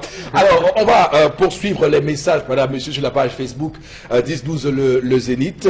Majoritairement, les grands concours au Cameroun sont réussis à cause des relations. Il n'y a pas besoin de magie pour le savoir. Donc tout ce qu'on a dit là, vraiment... ne sert pas à grand chose puisque on sait tous comment ça fonctionne. On ne devrait même plus engager parce qu'en fait, les étudiants de l'ENAM sont des officiers de réserve. Donc ils font le concours pour être officier. Pourquoi on lance alors trop de concours de recrutement même les MIA peut-être, on devait prendre à l'ENAM, on envoie. On envoie, oui. Et voilà, et comme Absolument. et si vous sortez là, vous sortez avec le grade au moins de sous-lieutenant. D'accord. Voilà. Alors, il y a Hippolyte qui dit le comportement des directeurs généraux, préfets et sous-préfets, est à l'image du fonctionnement de l'ENAM. Rien n'est surprenant et tout cela impacte bien sur très négativement sur notre société. Cette institution doit être supprimée. Voilà. Malheureusement, Joshua aussi a raté les élections. il aurait Voilà. peut-être réalisé ce vœu. Voilà. Donc, alors, il y en a qui commencent aussi à être très éloquents et très prolixe sur la définition de l'ENAM. Il y a Neil et Kang qui dit ENAM égale entreprise nationale de l'absence de mérite, signé. Et Kang dit, là, vous êtes ingénieux. merci pour votre ingéniosité ce matin sur Equinox. On va également dire que il y a Thierry. Si ils ne reçoivent là-bas, si les cours ne portent que sur 2 types, sur 2 modules, corruption et répression, qu'est-ce que vous voulez? Puisque lorsqu'il sortirait que ça, corruption, répression, interdiction. On se retrouve à quoi? C'est-à-dire, lorsqu'il s'assied, il n'a qu'une seule chose, opprimer l'opposition, opprimer toutes les revendications, opprimer les réclamations, mais favoriser les marches de louanges, les marches laudatives. Donc ce n'est que ça. Alors, on va rapidement terminer avec les messages. Je vous prie de ne plus commenter. On va tout de suite passer. Il y a beaucoup de messages. J'ai peur d'en lire quelques-uns quand même. Il y a Akalon Simon qui dit l'ENAM est pour les autres, le Bensikin et le Colbox est pour nous, mais Dieu est pour tout le monde. Franchement, où va ce pays? Que deviendra le bas peuple? C'est Lucien Toukam qui envoie ce message. Autre message, on a sérieusement l'impression d'être dans l'ère du monarchisme absolu, puisque le Cameroun fonctionne comme un royaume qu'on lègue. Et puis, un dernier petit message. S'il vous plaît, où se trouve la place des pauvres au Cameroun? Quel est le concours qui est favorable pour nous, les pauvres? Donc voilà, madame, monsieur, pour le bir. Le bir, oui. Le bir. L'école normale. Non, mais l'école normale, c'est pas évident. L'école normale. Non, mais l'école normale. On ne négocie pas trop là-bas. L'école normale. À partir des nièges. Comme ça, là, vous êtes sûr que vous ne travaillerez pas. Les nièges même Vous faites le concours, vous êtes sûr que vous n'allez jamais travailler. Les nièges même réservés aux femmes mariées, c'était réservé aux femmes mariées qui s'étaient abattues. Le mari cherche pour te caser, t'envoie les nièges. Non, mais je dois revenir sur l'école normale pour dire que non, c'est une vue de l'esprit. Hein. Même là-bas, il y a un marchandage qui ne dit pas son nom. Et je vous le dis parce que c'est extrêmement grave pour le Cameroun qu'on se retrouve avec des gens qui ont un diplôme de licence et qui, dans un esprit d'oisiveté, décident de faire le concours de l'école normale supérieure pour faire un conseiller d'orientation, puisque c'est possible. Mais vous savez que pour être conseiller d'orientation, il faut faire psychologie générale pour avoir les bases qui vous permettent de conseiller, d'orienter un enfant. Mais il y en a des kidam qui viennent de géographie, qui ont fait histoire, qui ont fait droit, qui viennent faire ce concours. Et résultat des courses, ils ne sont jamais à l'école pour faire le travail. Ils sont dans les ministères du tourisme, du commerce. Parce on y entre sans vocation, Charles Hamel. On entre dans cette école sans vocation. Depuis que l'école normale, il y a eu trop de scandales comme à l'ENAM et à l'IRIC. À partir des scandales, vous pouvez imaginer là où c'est prisé, là où il y a le vrai jus. Non, en réalité, je peux vous dire qu'à l'école normale, il y a tout autant du marchandage de Je ne dis pas non, mais ça n'attire pas. Non, mais sauf que... Ça, le mien attire les mouches, monsieur. Voilà, absolument. Alors, merci beaucoup à vous, madame, monsieur, de nous rejoindre sur Equinox Télévision. Nous sommes bien au cœur du 10-12, le Zénith édition de ce lundi, 29 octobre 2018. Place maintenant la revue des réseaux sociaux. Et commençons par l'opération non au hold-up électoral lancée par Maurice Kamto et le mouvement pour la renaissance du Cameroun. On a vu ce week-end sur les réseaux sociaux abondamment d'images de cette opération. On a vu maître Michel Doki, avocat au barreau du Cameroun, qui était dans une rigole entouré de gendarmes avec des matraques. Alors, d'aucuns ont clairement évoqué son interpellation et sa libération tard dans la nuit de samedi. On a également eu quelques autres personnes et militants du RDP, du MRC qui ont été interpellés. Il y a un avocat qui est actuellement en soins intensifs, qui saigne des oreilles et qui a eu la clavicule cassée. On parle également dans cette opération non au hold-up électoral de cette manifestation hier à Yaoundé devant la cathédrale Notre-Dame de Victoire de Yaoundé, où on a vu des militants à l'est, bon je ne sais pas si c'est l'esplanade, devant cette cathédrale montrer des pancartes où était inscrit non au hold-up électoral. Donc on comprend que le MRC est donc engagé dans un contexte où le gouvernement gonfle les muscles, puisqu'il y a cette conférence de presse en fin de semaine dernière du ministre de l'AT, Paul Atangandji, qui a clairement haussé le ton et dit que le gouvernement ne va pas tolérer ceux qui vont fauter, ceux qui vont être des troubleurs et des fauteurs de troubles, et que les lois du Cameroun sont assez claires pour coffrer ces personnes-là. Alors je paraphrase un tout petit peu.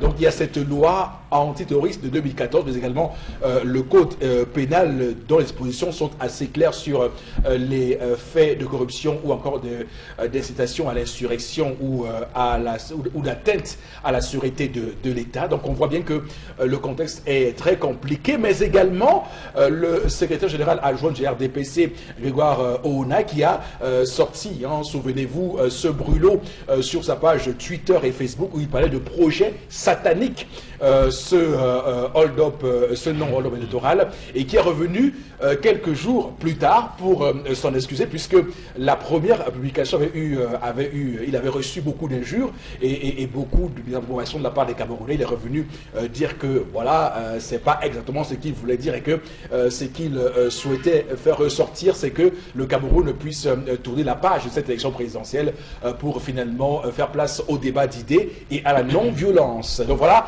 un tout petit peu ce que beaucoup appellent les tensions post-électorales au Cameroun. Bon, Robengan, comment vous avez vécu les événements de ce week-end avec cette opération? J'ai peur parce que la sortie du ministre Grégoire Ohona, bien qu'il ait reprécisé sa position, risque d'aller avec, vous avez dit tout à l'heure, la loi 2014 qui réprime le terrorisme. Oui. Donc j'ai peur qu'on en arrive là. Moi je souhaite peut-être, même si cette loi est liberticide, qu'on s'en tienne aux dispositions de la loi 90/055 du 19 décembre 1990 portant régime et réunion des manifestations publiques. Parce que assimiler quelqu'un qui revendique une victoire électorale à un coup d'État, j'allais dire, oui, porter atteinte à la sécurité de l'État parce que un groupe de citoyens a marché à Douala, à Bonabéry, ça me semble revenir à l'ordonnance de 1962. Absolument. Ou parce que vous avez refusé la bière à votre frère au quartier, il dit que vous êtes en train de faire une réunion pour renverser le président de la République. Donc, il faudrait, et c'est pour ça que j'ai peur. Oui. J'ai peur parce que nous sommes là en face d'un régime oppressif, un régime qui apporte la tyrannie. Donc, c'est pas bon, c'est pas réluisant. Parce que dire d'abord des propos du ministre Grégoire Ohona, qui est par ailleurs secrétaire général adjoint du comité central de RDPC, utiliser ces termes. Projet satanique. Voilà, j'ai envie de lui retourner la question. Comme posait Oumnobe à l'époque, avec lui Paul Ojoula, il lui dit danger Ojoula, qui donc représente les mécontents. Nous sommes sensiblement dans la même situation aujourd'hui, où lui il est un acteur. Il ne veut pas qu'un acteur, un autre acteur, alors tienne un discours autre que le sien. Il traite l'autre de satanique. Non, ça devient, c'est quand même un peu gros. Quand il demande de revenir au débat d'idées, oui, j'ai bien envie de lui dire, mais monsieur le ministre, vous êtes bien à la tête d'un département ministériel qui s'appelle ministère du Travail et de la Sécurité sociale. Oui. Et pourquoi vous parlez de prévoyance sociale encore aujourd'hui? Si vous êtes encore, on vous a instruit de nous emmener à la sécurité sociale. Et vous venez faire les réformes de la prévoyance sociale, alors que le greffe de votre syndicat refuse de délivrer comment on appelle ça, l'attestation au syndicat, un agrément au syndicat des médecins. Bon, qui donc, où se trouve le satanisme à ce moment-là? Est-ce que dans ceux qui disent que nous avons gagné, ou à vous qui dites personne dans ce pays ne doit s'épanouir? C'est un peu ça que moi je vois la situation. L'autre chose, quand le ministre de la Communication, porte-parole du gouvernement, il dit que Maître Ndoki a été sauvé par les forces de l'ordre parce qu'elle pouvait elle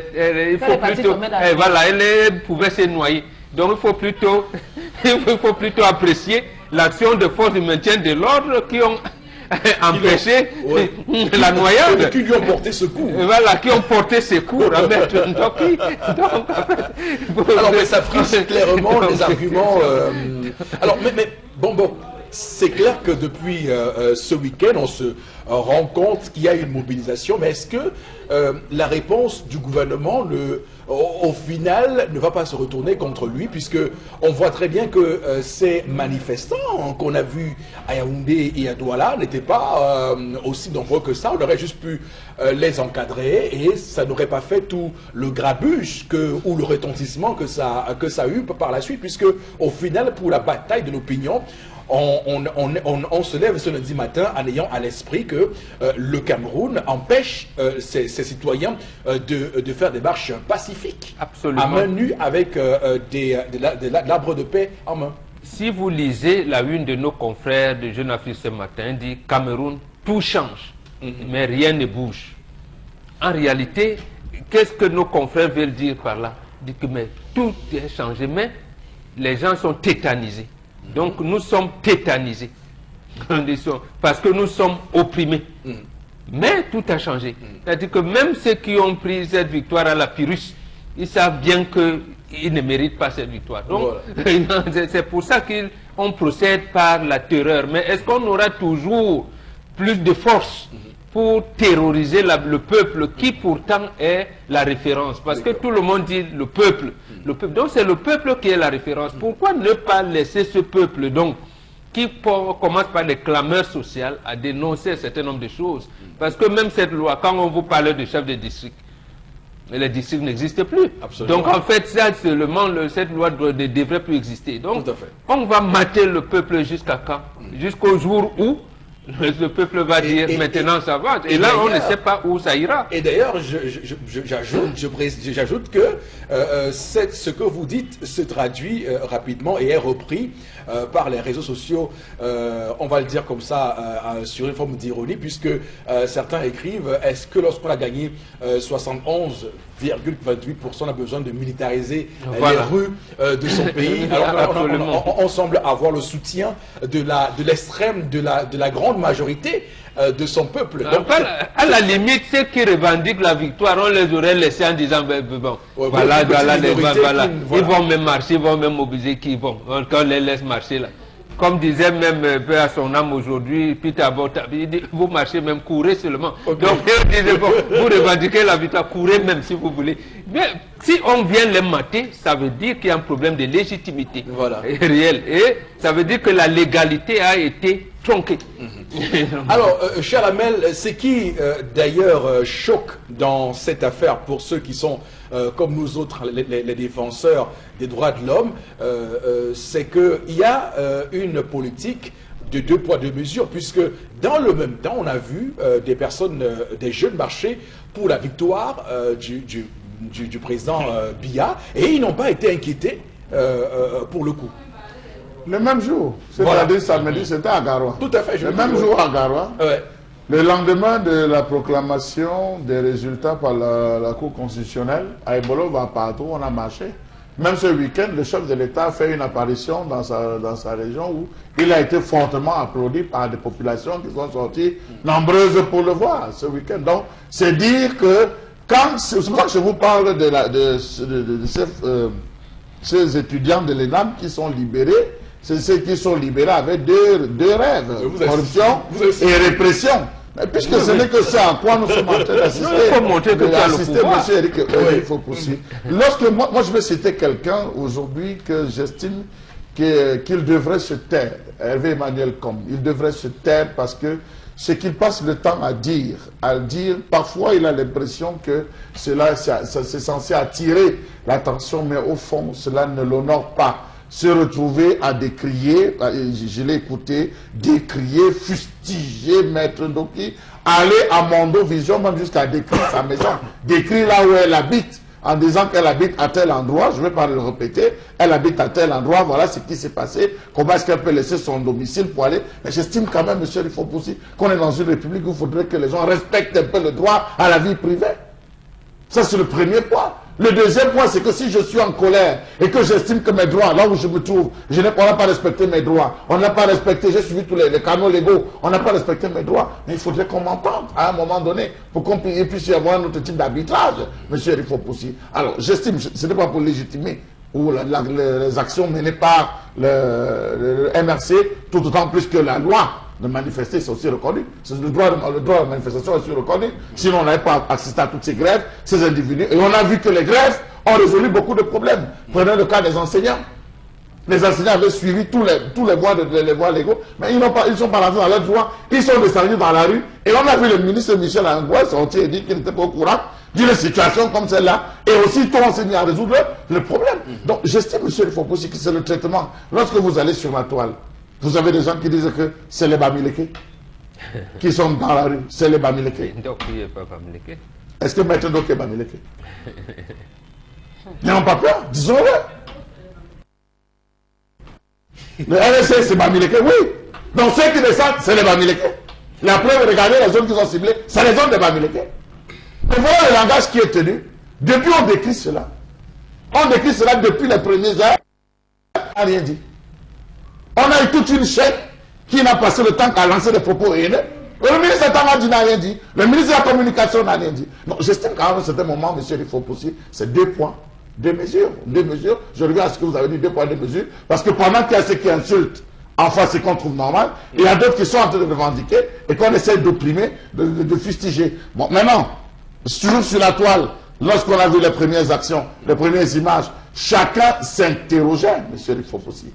On s'interrogeait sur la qualité des images, parce que dans chaque image qui a été diffusée, on voulait essayer de comprendre, interpréter l'image. Comment est-ce qu'elle s'est retrouvée dans le caniveau? Qui essayait de la tirer? À aucun moment, on a vu une force de l'ordre la tirer.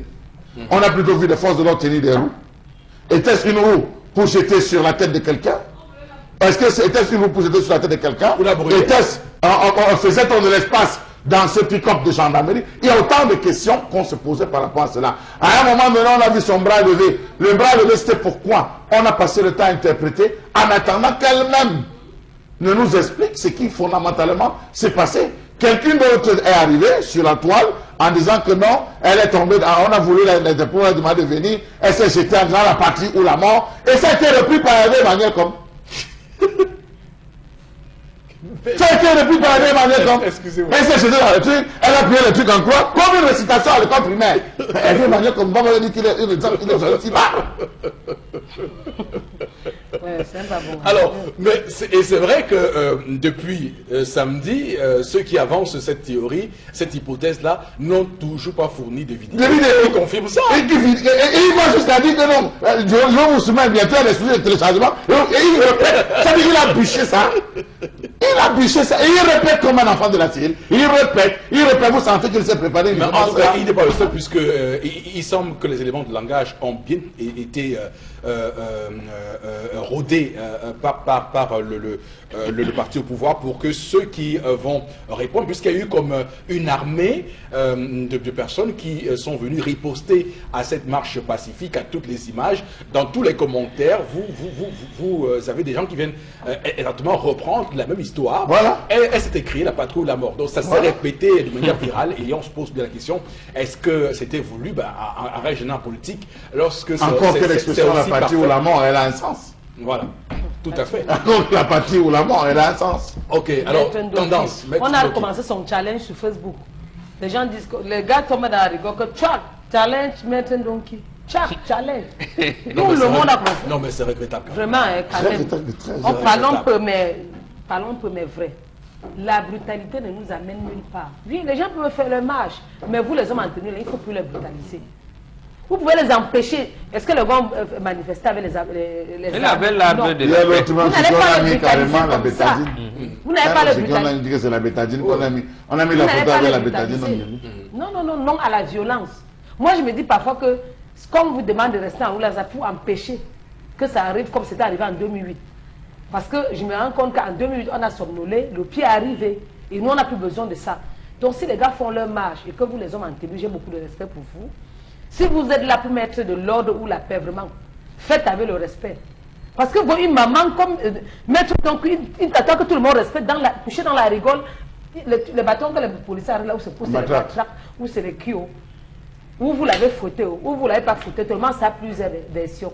Mais je ne veux plus voir l'image là. Voilà. Ça a pris tout Facebook. Tout à fait. Certaines personnes disent qu'elle est partie tomber dans la rigole seule. D'autres disent que non, on l'a seulement brutalisé. Pour finir, moi je ne connais pas. ce qui est vrai. Pourquoi vous voulez rendre les Camerounais rebelles? Voilà, en tout cas, on veut la paix. voilà. En tout cas, quand je lis même l'une des hypothèses qu'on avance sur les réseaux sociaux, on rapporte que Maître Ndoki, on aurait demandé à Maître Ndoki de se présenter. Alors, mais attention, quand vous faites ça, c'est... Elle n'est même plus présentable. Mais je dis, mais ça c'est une personne publique. C'est une provocation. Je veux dire, à la limite, vous donner là la possibilité à quelqu'un de faire des choses. Donc à un moment donné, quand même, lorsqu'on est force de maintien de l'ordre, même si j'ai beaucoup de soucis avec cette expression, force de maintien de l'ordre, quand même, on a appris les droits de l'homme à l'école, donc forcément, on doit appliquer ce qu'on a appris à l'école. Alors, ce qui est différent en 2018 par rapport à 92, avec l'élection là encore, de 92, qui avait été prétendument annoncé volé, et la lutte de l'indépendance d'avant et d'après-indépendance.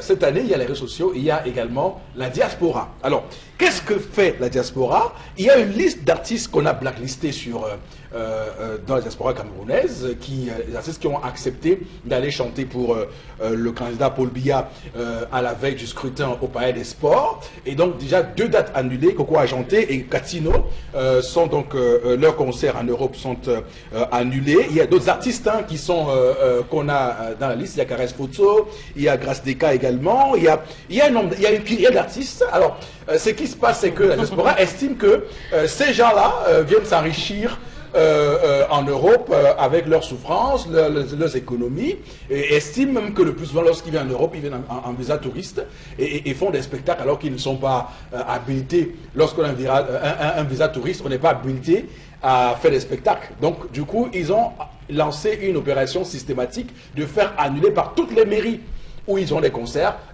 concerts. Donc, parce qu'effectivement, ils savent que ces artistes n'ont pas de visa.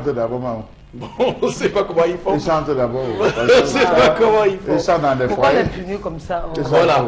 Donc, bon, que ce soit dans les foyers ou pas, ils doivent chanter ici et c'est leur champion qui a rempli.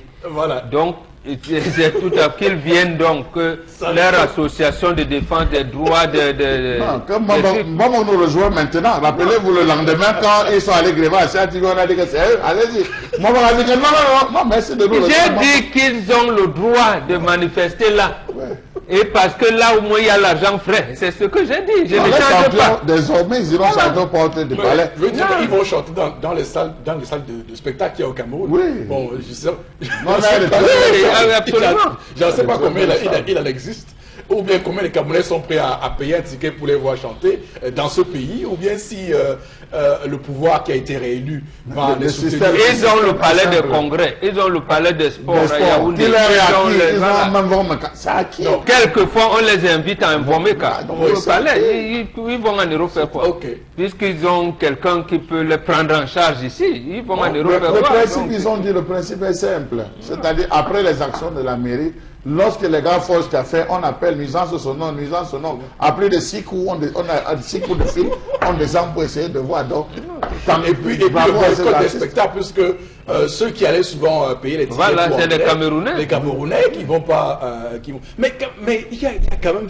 C'est un fait que j'aimerais qu'on décrypte cette action de la diaspora camerounaise qui exprime là une forme de lassitude, parce que lorsqu'on écoute ces Camerounais-là qui ont acquis le plus souvent une haute nationalité que celle du Cameroun et qui n'ont pas la possibilité de rentrer investi. Il y a une qui m'a dit qu'elle a investi près de 10 000 euros au Cameroun, 10 000 euros, qui a une somme qui a été vampirisée comme ça. Elle a perdu 10 000 euros et pourtant elle n'avait qu'une seule envie, c'est de pouvoir investir dans son pays. Ils sont nombreux comme ça qui veulent investir, mais il y a des barrières. Monsieur Eric Fopoussi, je vais vous prendre l'histoire, je vais vous raconter l'histoire de quelqu'un qui avait décidé d'envoyer un matériel. Le matériel au Cameroun. Je ne donne pas l'orientation. Il a envoyé le matériel au Cameroun. Ça devait servir dans un centre, monsieur Eric Fopoussi. Alors, le gars envoie, c'était dans 3 conteneurs. Ça devait arriver 3 conteneurs de 20 pieds. Donc, il y avait du matériel, il y avait des lits, il y avait tout. Il y avait vraiment un matériel consistant. Alors, lorsque ça arrive, bon, on dit on ne va pas payer la sa caractère social et tout. On dit, ok, il faudrait qu'il aille rencontrer le ministre.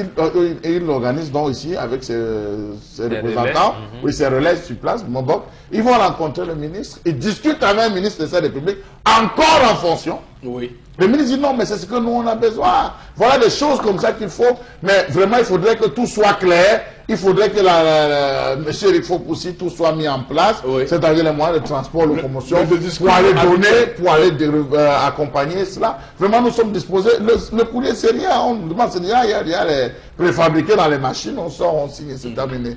Ils s'en vont avec la fierté, ils reviennent avec le carburant. Comme on dit, le carburant, n'est-ce pas, pour pouvoir aider à ce que tout cela se passe dans les bonnes conditions, les communications, communiquer radio et tout. Après, on dit que maintenant, une partie, celle va être remise, l'autre partie va être transportée pour être remise dans un autre village, parce que ce n'est pas seulement à cet endroit-là, on va délocaliser. Ils disent, il n'y a pas de problème. Sauf qu'on dit qu'on remet d'abord ça dans ce village avant de rentrer, déposer. La famille dit, il n'y a pas de problème, mais en menant les enquêtes, ils se rendent compte que là-bas, c'était sous la bannière du don personnel du ministre, et non le don de cet individu qui s'est battu pour pouvoir amener. Donc voilà comment ils torpillent. Beaucoup de projets sont torpillés parce que lorsque ça arrive, c'est récupéré pour faire passer soit sur la bannière individuelle égoïste de ces différents responsables, soit se placer sous la bannière d'un parti, jamais au nom des individus qui se battent pour pouvoir apporter cela. Et c'est la raison pour laquelle vous allez vous rendre compte qu'aujourd'hui, cette affaire de don, où vous voyez les gens envoyer des lits orthopédiques, les matériels, les gens préfèrent retourner cela et envoyer dans leur propre village où ils arrivent à travers des campagnes de sensibilisation, campagnes de traitement de ci, campagnes de traitement de ça. Alors, bon, il y a l'article 31 de la loi de 68 qui fait en sorte que lorsqu'on a acquis une nationalité, on perd automatiquement la nationalité camerounaise. Donc il y a clairement eu un barrage à la double nationalité. Et pour ceux qui ont souvent tendance à railler la diaspora parce qu'ils disent que les chiffres, le nombre d'inscrits n'est pas conséquent par rapport au mouvement, au vacarme qu'ils font sur les réseaux, il faut dire clairement que beaucoup d'entre eux n'ont pas le droit de vote parce qu'ils sont donc sur le coup de cette double nationalité.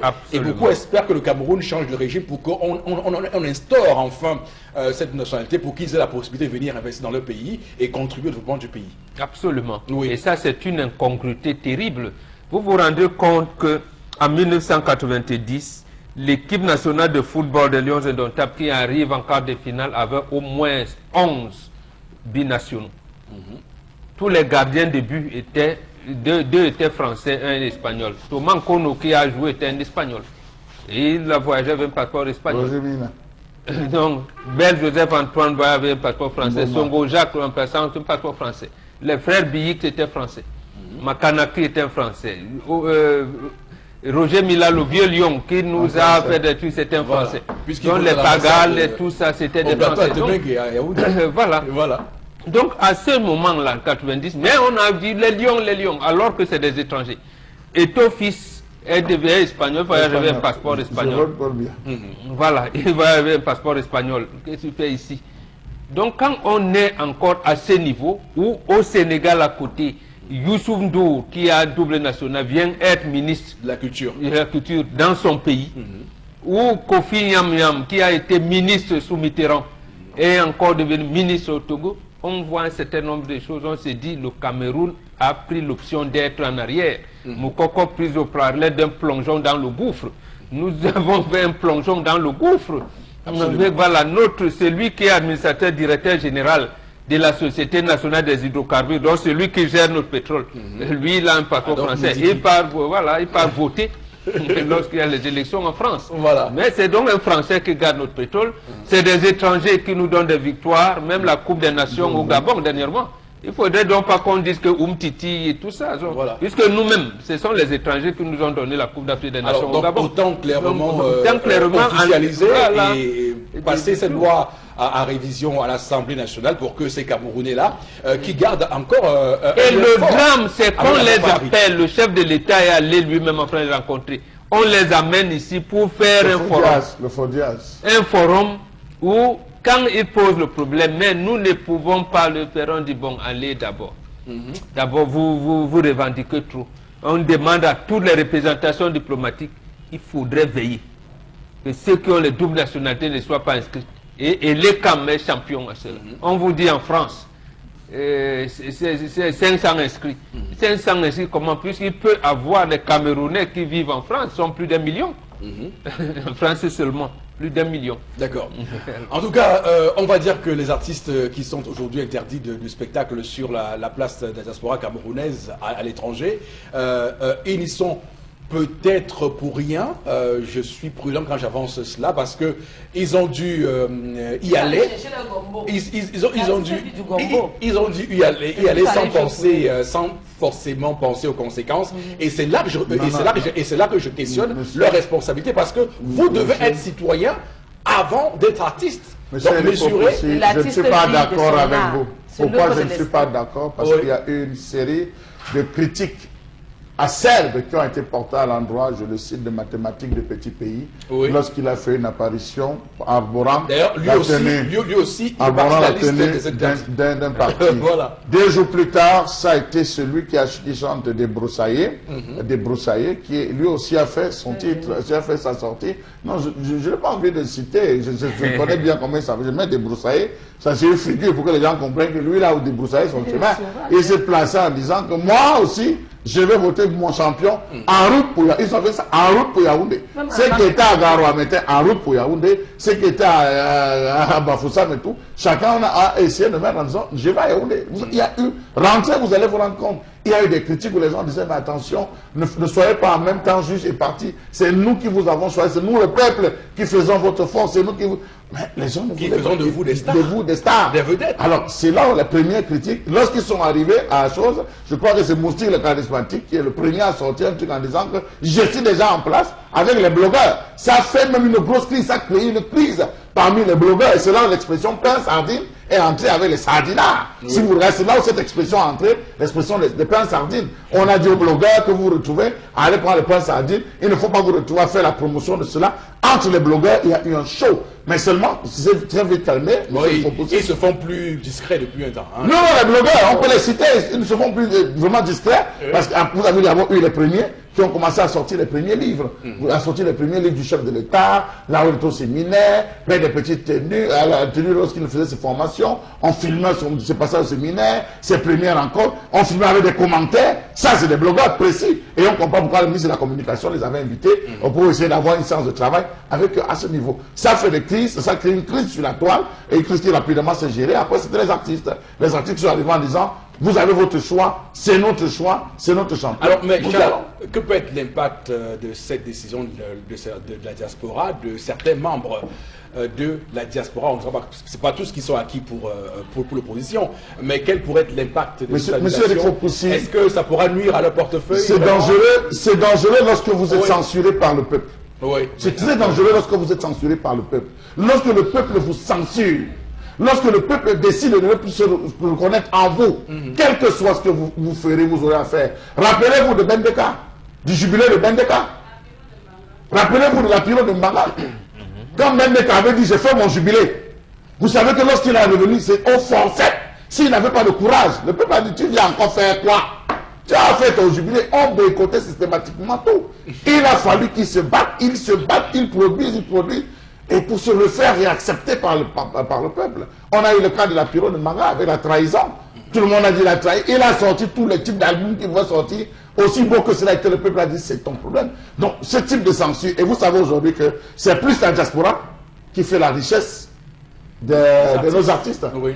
Lorsque le petit pays fait un tour, il fait le tour là, il rentre ici là, il est bien entier. Vous avez vu un autre artiste, celui qui gueulait sur sa chaîne là, cet artiste qui gueulait, qui passait tout le temps à gueuler. Lorsqu'il faisait un tour, et vous le voyez là, en arguer les gens à compter les héros et tout comme ça. Lui par contre, il n'est pas... Non, je l'ai argué parce qu'il avait choisi un candidat. Il avait choisi un autre candidat. Voilà un peu ça. Et cette posture des artistes, c'est comme si aujourd'hui, ce vent qui est en train de se soulever aujourd'hui contre les chefs des différents villages, où les populations sont en train de les vomir, en disant que au lieu de vous occuper de vos populations, si dans ton village, tu as 1000 populations, de 200 il y a 5 candidats, et chacun des tes populations vont chez les 5 candidats, tu vas séparer ton village parce que tu as une préférence.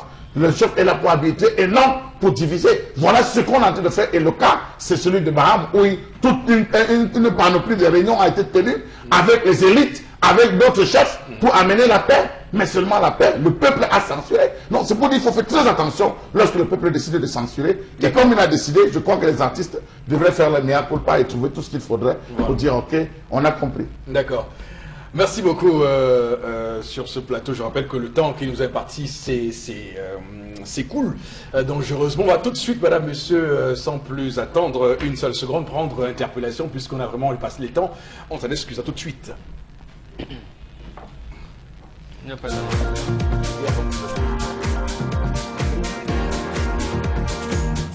Dans notre développement, ce qu'il y a certains travaux qui ne sont même pas achevés. Hein? Ce qui concerne là alors le gouvernement en question. Je ne sais pas ce que je dis. Donc automatiquement les travaux qu'on commence, on n'achève pas, on part de gauche à droite. Ou un peu non. Les routes désenclavées, un peu tout. Or que sinon on se mettait au travail.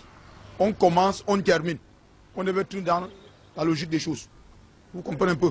Puisque les stades même ne sont pas achevés et sont dans ses débuts.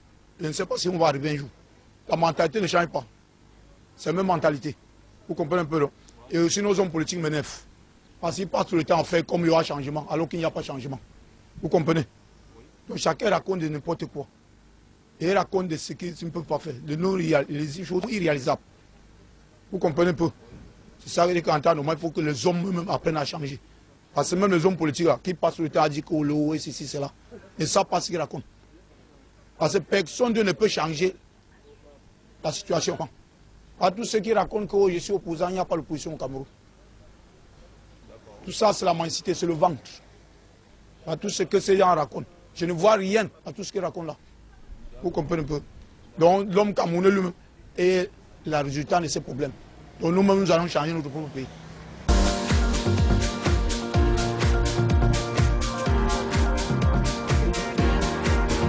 Alors j'imagine que les haineux vont dire que le compatriote a fumé quelque chose qu'on connaît, mais il dit des choses pertinentes malgré ce fumage. Permettez-moi l'expression. Robégan, ce changement. Justement, c'est ce que nous disions tout à l'heure. Si Oui. nos dirigeants écoutaient le peuple, ce que notre compatriote a dit a été dit par Madame Christine Lagarde au président de Biya lorsqu'elle a fait sa visite ici, invitée d'ailleurs par le chef de l'État camerounais. Il lui a dit, excellent, vous avez embrassé beaucoup de choses, vous avez pris beaucoup de projets. J'ai peur que vous ne puissiez terminer aucun. À l'allure où ça va, mais c'est comme si il avait suivi Madame Lagarde. On a embrassé beaucoup de choses au point où on n'arrive même pas à diligenter ce qu'on a, même pas un seul n'arrive à arriver. Voilà. Donc ça c'est vrai. Voilà. Merci beaucoup, Bengan, pour ces précisions sur l'interpellation de ce matin, Madame, Messieurs. Nous allons rester sur la suite de l'émission pour prendre au plateau B Constilamine. Nous sommes aujourd'hui le 29 octobre 2018, journée internationale des AVC. Et c'est l'occasion idoine pour nous de parler du Vombio Oméga 3. Bonjour et bon début de semaine, Consti. Oui, bonjour Eric, bonjour à tous les téléspectateurs de l'émission 10 de Zénith et bonjour à tous les clients du concept Salaka.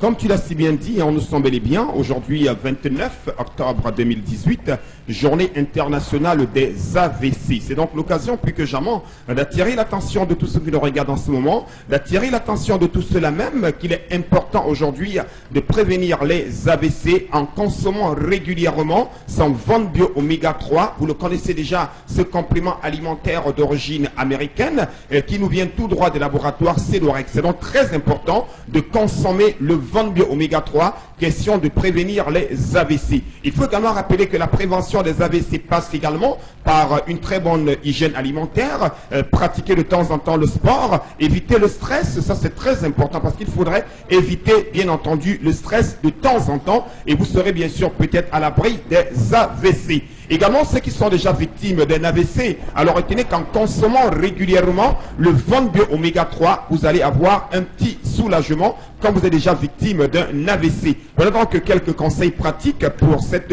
journée internationale des AVC. Alors parlons bien sûr de ce complément alimentaire, le Vombio Oméga 3. Il faut rappeler que ça permet de réduire lié au diabétique, lié bien sûr au diabète autant pour moi. Ça permet également de prévenir les AVC, de réguler le taux de cholestérol dans le sang, de réduire naturellement la pression artérielle. Le Von Bio Oméga 3 permet également de faciliter la guérison des inflammations, mais également de permettre à nos articulations d'être de plus en plus souples, tout en nous permettant également de garder la bonne humeur. L'oméga 3 permet également de prévenir cette maladie liée au vieillissement, à savoir l'Alzheimer. Voilà donc quelques avantages liés à la consommation régulière de ce complément alimentaire qui, je rappelle, est sans effet secondaire dans l'organisme et ça ne coûte que la somme de 5 000 francs. Oui, le prix n'a pas changé, le prix ne changera jamais. Vous l'avez donc à 5 000 du côté bien sûr du magasin 1001 tapis et c'est une gélule par jour pendant le repas. C'est une boîte de 30 gélules. Voilà comment la gélule se présente, voilà comment la boîte se présente et à l'intérieur de cette boîte vous avez 30 gélules qui ne coûtent que la somme de 5 000 francs seulement. Et ce complément alimentaire est disponible uniquement au magasin 1001 tapis. Nous sommes en plein cœur d'Aqua, en face du palais d'Ika. Et comment reconnaître le magasin 1001 tapis? À travers les tapis exposés à l'extérieur du magasin. Et à l'intérieur du magasin, vous avez bel et bien votre espace qui vous permettra d'acheter votre complément alimentaire, notamment le Von Bio Oméga 3, au prix de 5 000 francs seulement. À côté, bien sûr, du complément alimentaire oméga 3, on a également une lotion. C'est la lotion des diabétiques. Je vous le rappelle encore ce matin. Vous êtes diabétique, alors plus besoin d'utiliser n'importe quel lait de toilette. Vous avez un lait de toilette uniquement pour vous. C'est la lotion Von Bio qui ne coûte que la somme de 6 000 francs seulement. Vous l'appliquerez 3 fois par jour sur les pieds et le reste du corps. Cette lotion permet de nourrir la peau des diabétiques, de la protéger, de la régénérer. Alors n'hésitez surtout pas. Rendez-vous également au magasin 1001 tapis pour avoir votre lotion au prix de 6 000 francs seulement. Ceux des téléspectateurs qui sont hors de la ville de Douala, ceux des téléspectateurs qui n'ont pas le temps de venir au magasin 1001 tapis, vous pouvez nous appeler et vous serez livré quelle que soit votre ville, votre pays, votre quartier, votre village. N'hésitez surtout pas de nous appeler à nos numéros de téléphone et vous serez livré grâce à nos différents agents de livraison. Merci et surtout, on se donne rendez-vous demain pour la suite de la vente au concept Salaka. Merci beaucoup, Constil Amine. Madame, Messieurs, on vous invite maintenant à être attentif à ces nombreux messages que nous recevons à travers notre page 10-12 Le Zénith. Il y a tellement de réactions, je vais quand même en sortir quelques-unes. Ceux qui n'ont rien à se reprocher ne devraient s'inquiéter de rien, normalement. Alors, ne méprisons pas l'opinion publique, c'est pas bon. J'imagine c'est en réaction à l'opération non au hold-up électoral et à la militarisation de nos rues. La norme des choses devrait que les manifestants jouissent de leurs droits. Alors pourquoi le pouvoir se dérange-t-il s'il est vrai? Il y a, ça c'est Thierry qui envoie ce message, il y a Karine Floriombi qui dit... j'ai perdu le message, je le retrouve rapidement. Voilà, vous avez tellement raison, vous êtes très véridique, vous êtes droit. Il y a les chaînes qui avancent, les propos haineux. Enfin, c'est pour la question du tribalisme et tout ce qu'on a, le 2 points de mesure qu'on a évoqué sur ce plateau, et c'est vous qui l'avez évoqué. D'ailleurs, Charles Abel Batchou. Alors, il y a Etina Michel qui dit le pouvoir ne quittera pas bon, enfin, je veux dire, c'est un message qui n'est pas bon à lire, je m'en excuse. Il y a beaucoup de messages. Alors, les pauvres n'ont pas de place à l'ENAM, ça c'est une réaction à l'ENAM. En parlant de l'ENAM, j'ai envie de pleurer car le Cameroun est le seul pays au monde où les gens marchent la tête en bas, les pieds en l'air. Voilà. Au pays gouverné est la chose des autres, fils et filles d'eux, fils d'eux, comme on dit chez nous, enfant de boss, c'est boss. Voilà, donc il y a tellement de messages qui arrivent. On va prendre ces derniers messages puisque le temps qui nous est imparti s'écoule rapidement. L'homme camerounais n'en a pas assez du carburant, même si son réservoir est plein, et peu importe l'impact sur le développement du pays.